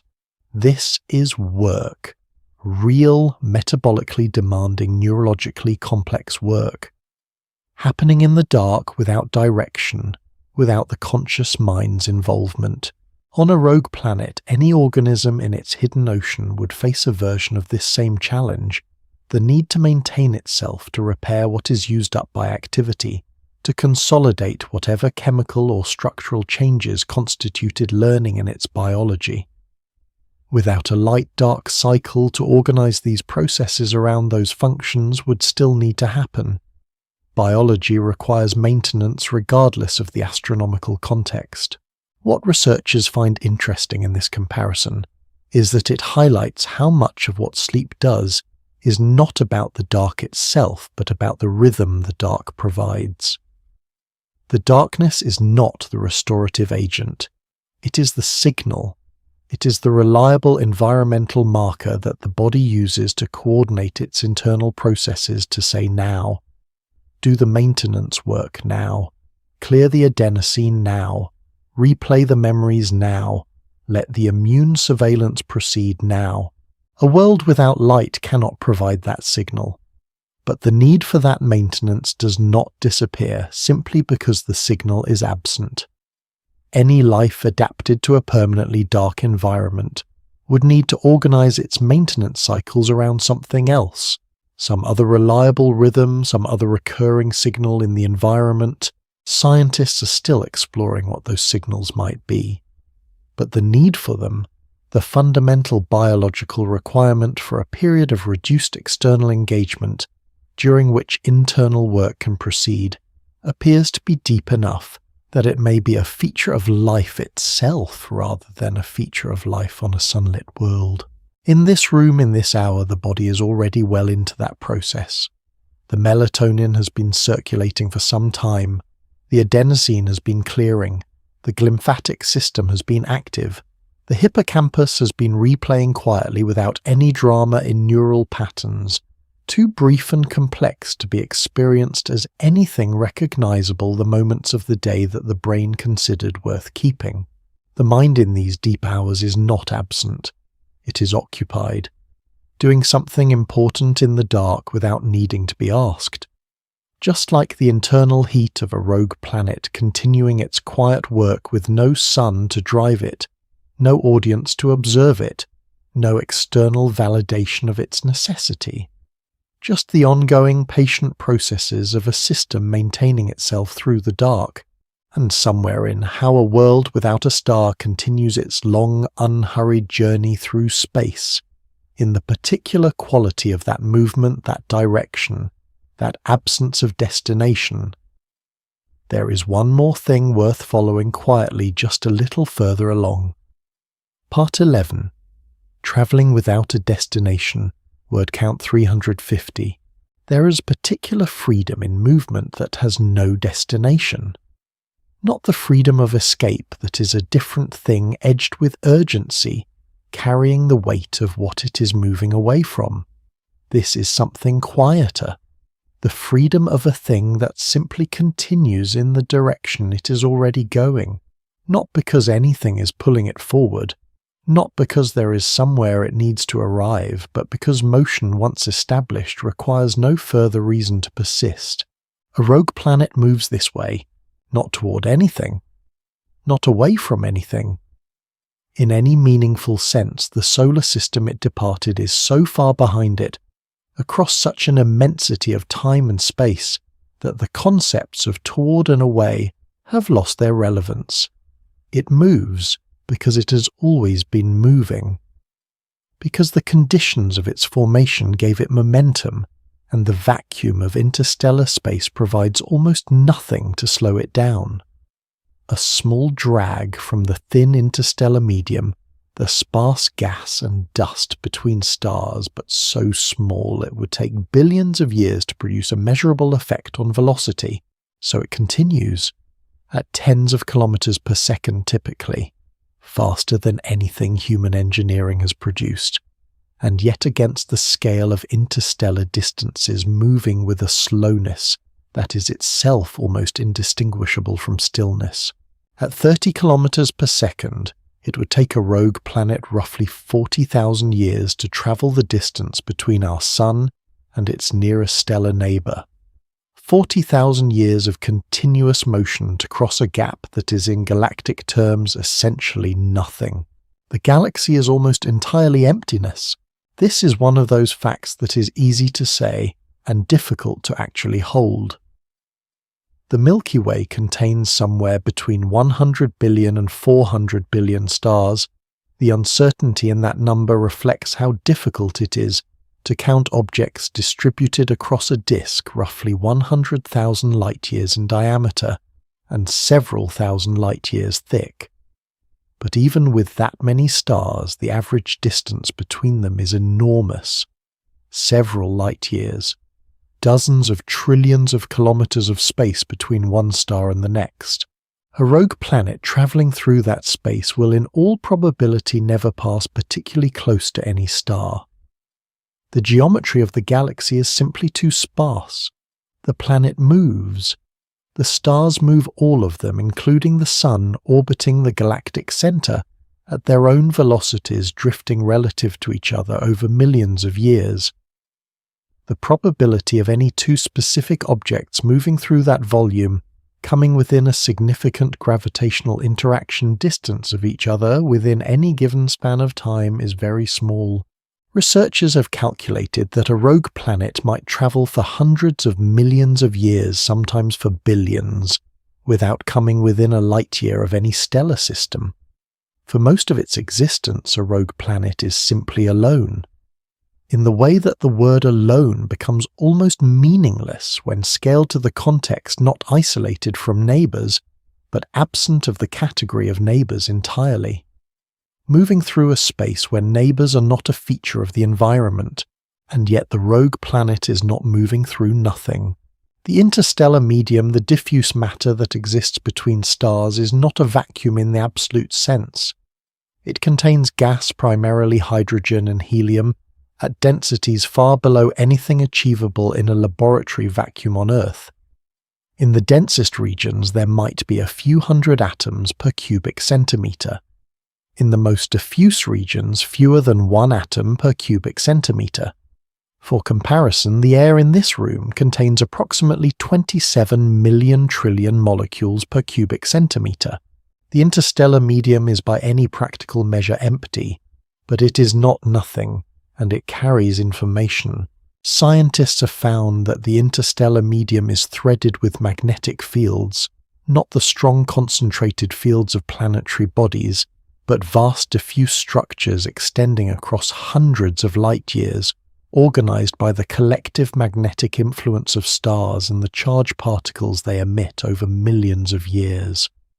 A rogue planet moving through this medium moves through those fields, its own magnetic field if it has one, and researchers suggest that planets which retain a liquid metallic core may maintain one, interacts with the ambient interstellar field in ways that are subtle but real.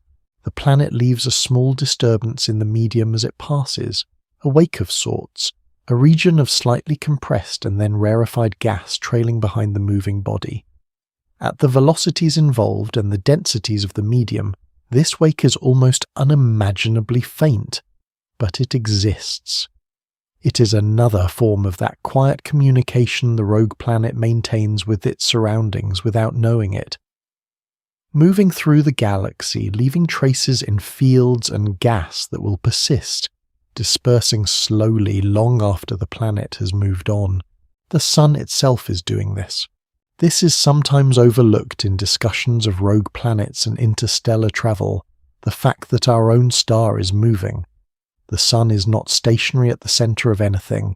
It orbits the center of the Milky Way, completing one circuit, approximately every 225 million years, at a velocity of roughly 220 kilometers per second relative to the galactic center. That orbit is not a perfect circle. It oscillates gently above and below the plane of the galactic disk, rising and falling over tens of millions of years as the gravitational structure of the galaxy's disk pulls it back toward the midplane. Evidence suggests that the Sun is currently moving in the direction of the constellation Hercules, a fact that has no practical consequence for anything on Earth, but which quietly reframes the intuitive picture of the solar system as a fixed, stable location in the galaxy. It is not fixed. It is in continuous motion.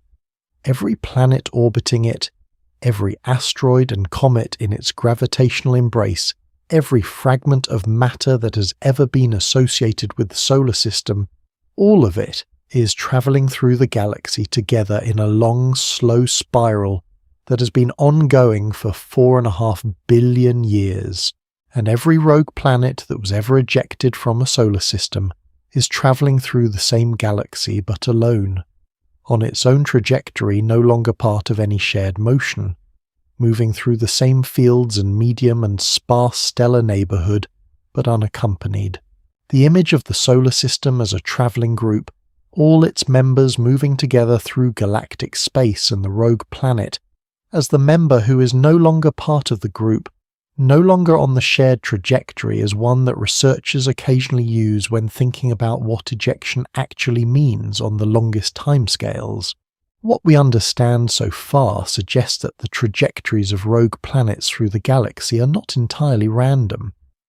They are influenced by the large-scale structure of the Milky Way, the gravitational field of the galactic disk, the dark matter halo that surrounds and permeates the galaxy, the occasional encounter with dense molecular clouds, or the tidal disturbance of spiral arms.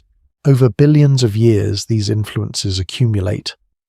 A rogue planet's path through the galaxy curves slowly over timescales longer than the current age of the Earth, in response to these large-scale gravitational fields. It may spend hundreds of millions of years in the sparsely populated outer regions of the galaxy, then be gradually drawn back toward the denser inner disk, as the galactic potential curves its trajectory inward. It may oscillate slowly between different galactic environments over its lifetime. The galaxy in this sense is not just the space through which rogue planets travel. It is the structure that shapes their paths, the largest gravitational context of all, not a star, not a solar system, but the entire assembled mass of hundreds of billions of stars, their stellar remnants, their gas and dust and dark matter, providing the gentle, immense framework within which even the most solitary world is not entirely free of gravitational guidance. Nothing in the universe travels in a truly straight line. Everything curves because everything moves through space that is curved by mass. It seems that one of the more philosophically interesting aspects of rogue planet research and researchers occasionally allow themselves to note this carefully, is what it suggests about the relationship between belonging and persistence. A rogue planet belongs to nothing. No solar system, no star, no gravitational family. It carries its history, its internal warmth, its frozen oceans and its ancient rock, and its patient isotopic clocks. All of this it carries, but it belongs to none of the things that shaped it. The solar system that formed it is gone or transformed beyond recognition, or simply inaccessibly far away. The star that once organized its seasons has no claim on it. The orbital path it once traced the regular repeating ellipse that defined its relationship to everything else in its home system is no longer its path, and yet it persists, not despite this, simply alongside it. The belonging was one thing, the persistence is another thing. They are not the same thing, and the loss of one does not imply the end of the other. Psychologists often note quietly and with appropriate caution about overreaching that human resilience often works in a similar way. That people who have lost the structures that once organized their lives, relationships, roles, places, routines, do not therefore lose the capacity to continue. The capacity to continue is not the same as the capacity to belong. It runs deeper. It is more foundational. It persists when other things are gone. The rogue planet demonstrates this at the scale of worlds. Still warm inside, still rotating, still carrying its record, still moving through the galaxy with all its mass and its history, and its quietly maintained interior processes, not diminished by its solitude, simply in it. There is another dimension to this movement that researchers have only recently begun to consider carefully, the possibility that rogue planets in their long journeys through the galaxy may carry more than rock and ice. The panspermia hypothesis. The idea that life, or the chemical precursors to life, can travel between stellar systems on the surfaces or interiors of natural objects has existed in various forms for over a century. For most of that time, it was considered a fringe idea lacking the evidence base to be taken seriously. In recent decades, that assessment has shifted. Scientists have found bacteria that survive conditions previously thought lethal: vacuum radiation, extreme cold, extreme heat desiccation lasting millions of years. They have found complex organic molecules, amino acids, nucleobases, the structural components of the molecules of life in meteorites that fell to Earth from the asteroid belt. They have found that microorganisms embedded in rock can survive the pressures and temperatures of impact ejection from a planetary surface, the radiation exposure of interplanetary travel, and the heat of atmospheric entry on arrival. The timescale of rogue planet travel is by the standards of interplanetary panspermia very long, but researchers have found that certain bacterial spores sealed in rock, shielded from radiation by several meters of stone in the cold of space, may be able to survive for millions to hundreds of millions of years in a state of suspended metabolic activity. A rogue planet travelling for 1 billion years is by most calculations too slow a vehicle for biological material to survive the journey. But what it may carry, and this is something scientists are still exploring, is not living organisms but chemistry. The molecular building blocks of life, amino acids, nucleobases, the lipid-like compounds that self-assemble into membrane structures. These molecules are robust. They survive in meteorites. They survive the temperatures of interstellar space. They may survive the billions of years of a rogue planet's transit, and if such a planet were ever to enter a new solar system to be captured or to pass close enough to a young planet for some of its surface material to be exchanged, it would bring that chemistry with it. It would arrive not as a living thing but as a donor, a carrier, a source of molecular complexity accumulated over billions of years of slow chemistry in a cold, dark, ancient ocean.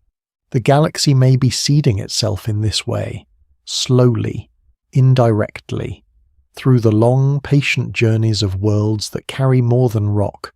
The mind quietly registers the full shape of that possibility without needing to resolve it into a conclusion. A world that belongs to nothing travelling without destination, carrying something it does not know it is carrying.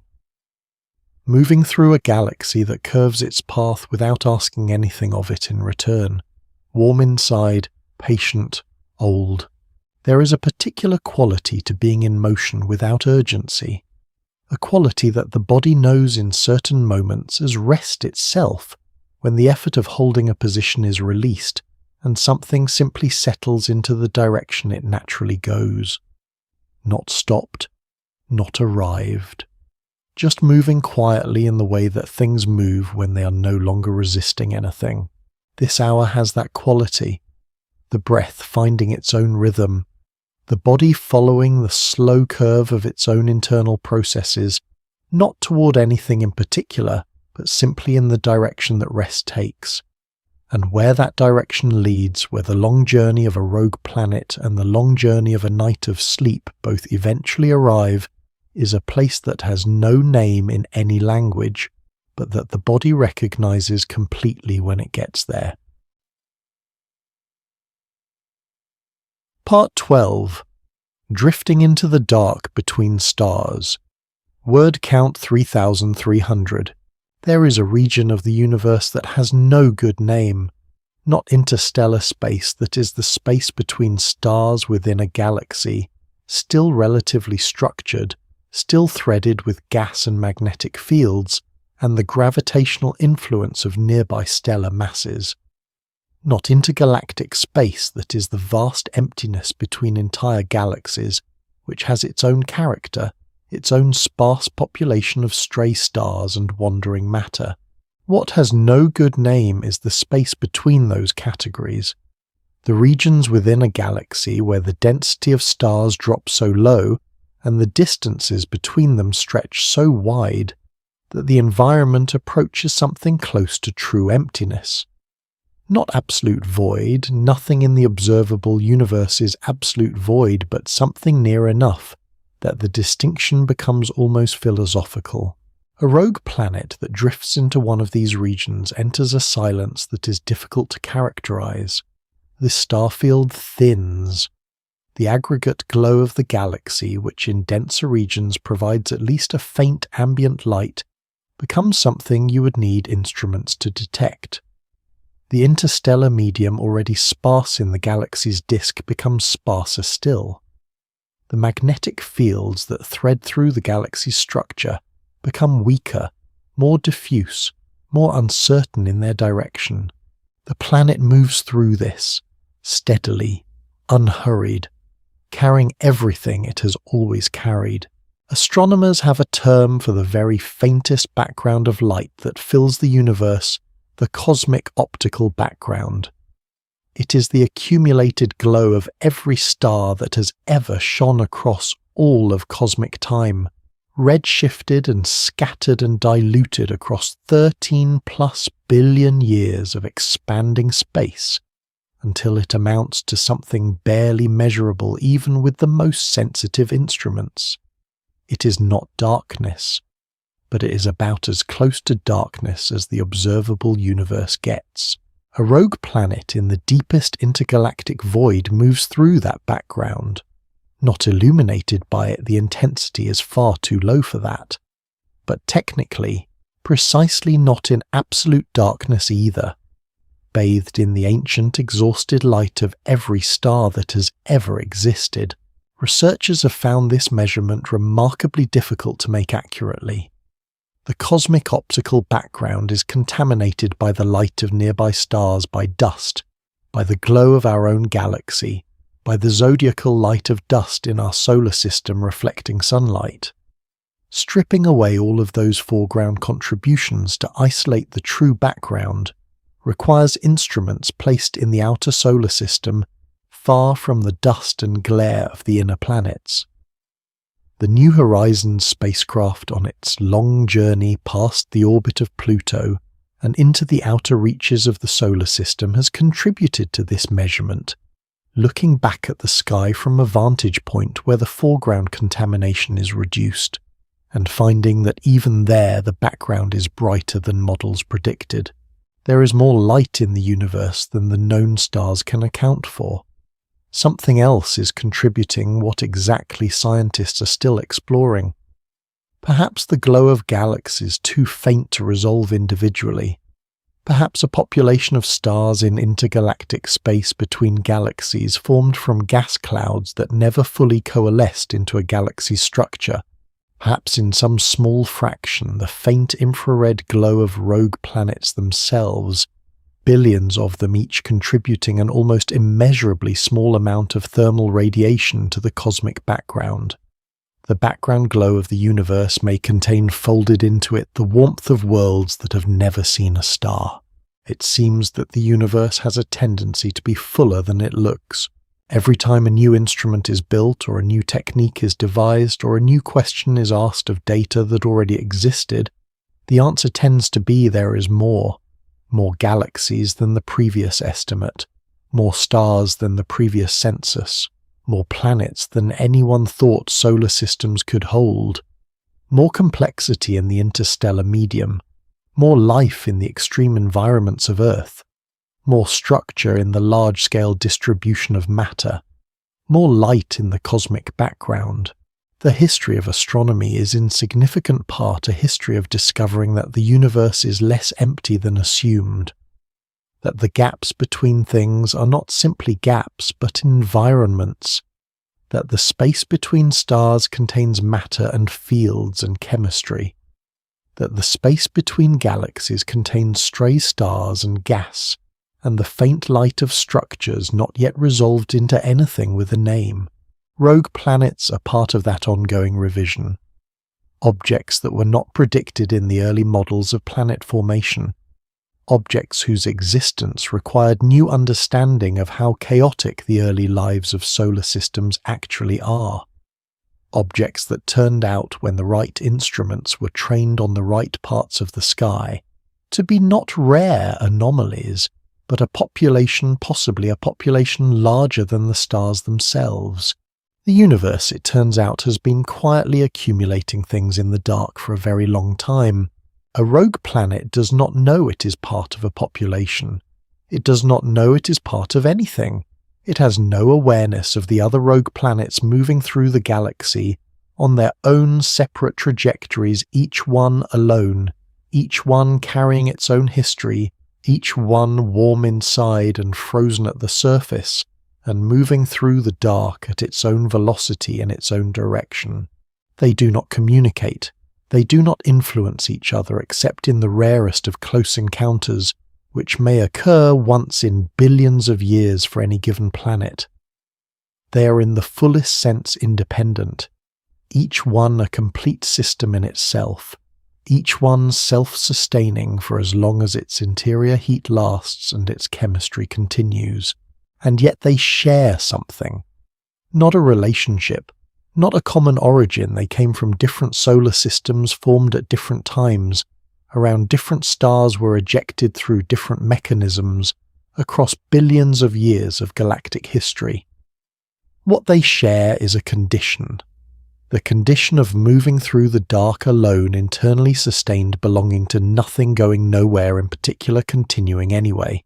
It may be that belonging is less essential to persistence than it appears from inside the experience of belonging. The brain tends to grow quiet in the late hours of the night. Not empty, the processes that run during sleep are, as researchers have found, among the most metabolically active the brain undertakes. But quiet in the sense of reduced filtering, reduced resistance, reduced urgency about the shape of things. In that quietness, the images that have moved through this long drift of a night can settle where they want to settle. The frozen surface of a world no star has ever warmed. The ocean beneath moving in slow dark currents. The zircon crystals in the deep rock patiently recording time in ratios of decaying atoms. The glymphatic channels flushing the brain's metabolic byproduct into the surrounding fluid. The melatonin still moving through the blood, the suprachiasmatic nucleus ticking quietly, maintaining its rhythm without asking for acknowledgement. All of these continuing, all of these patient, all of these happening in the dark. The rogue planet moves through the region where the stars thin out. The star field behind it, the direction it has come from, still holds the diffuse glow of the galaxy's disk. The direction ahead is darker, not absolutely dark, but approaching the quality of darkness that has no horizon, no landmark, no reference point by which motion could even be detected if there were anything there to detect it. The planet does not slow as it enters this. There is nothing to slow it. It carries its warmth, its ice, its ancient rock. The pressure waves still moving through its interior from some geological event that occurred when the galaxy was younger. The chemical record of a solar system that may have dissolved its star, long since exhausted, its other planets scattered or consumed. It carries all of this into the dark between things, not lost, not found, simply continuing. The body in this hour is doing the same, not going anywhere, not arriving anywhere. Simply following the slow interior processes, the chemistry, the rhythm, the patient clearing and consolidating and repairing that have been running since long before this night began. The breath is slower now than it was. The muscles have released most of what they were holding. The thoughts, if there are thoughts, have begun to lose their edges. The way a shape loses its edges in fog, not disappearing, just becoming less insistent about being distinct. Somewhere an ocean is moving in the dark beneath ancient ice, slowly, without urgency. The water is warm where it touches the rock below and cooler near the ice above, and it circulates between those two temperatures in a cycle that has been running for longer than any conscious thing has existed to notice it. The planet holds all of this, the dark holds the planet, and the dark for its part asks nothing. The galaxy continues its slow rotation.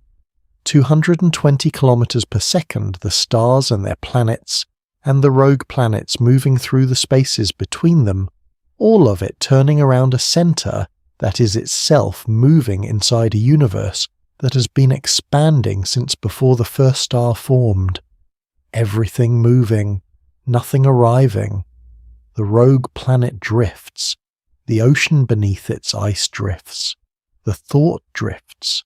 There is a point in the approach to sleep where the mind stops distinguishing between what it is thinking and what it is experiencing, where the image of a dark ocean and the sensation of a darkened room become the same thing, where the distance between here and very far away collapses into something that is neither. That point does not need to be aimed for. It arrives on its own. In the same way that warmth rises through rock without being asked to, in the same way that a planet continues without needing a reason, in the same way that the dark holds everything in it gently completely without requiring any of it to do anything at all, the stars are still there, faint, very far, and between them moving quietly through all that space something warm, something old, something that has been continuing for longer than anyone has been counting. It continues still,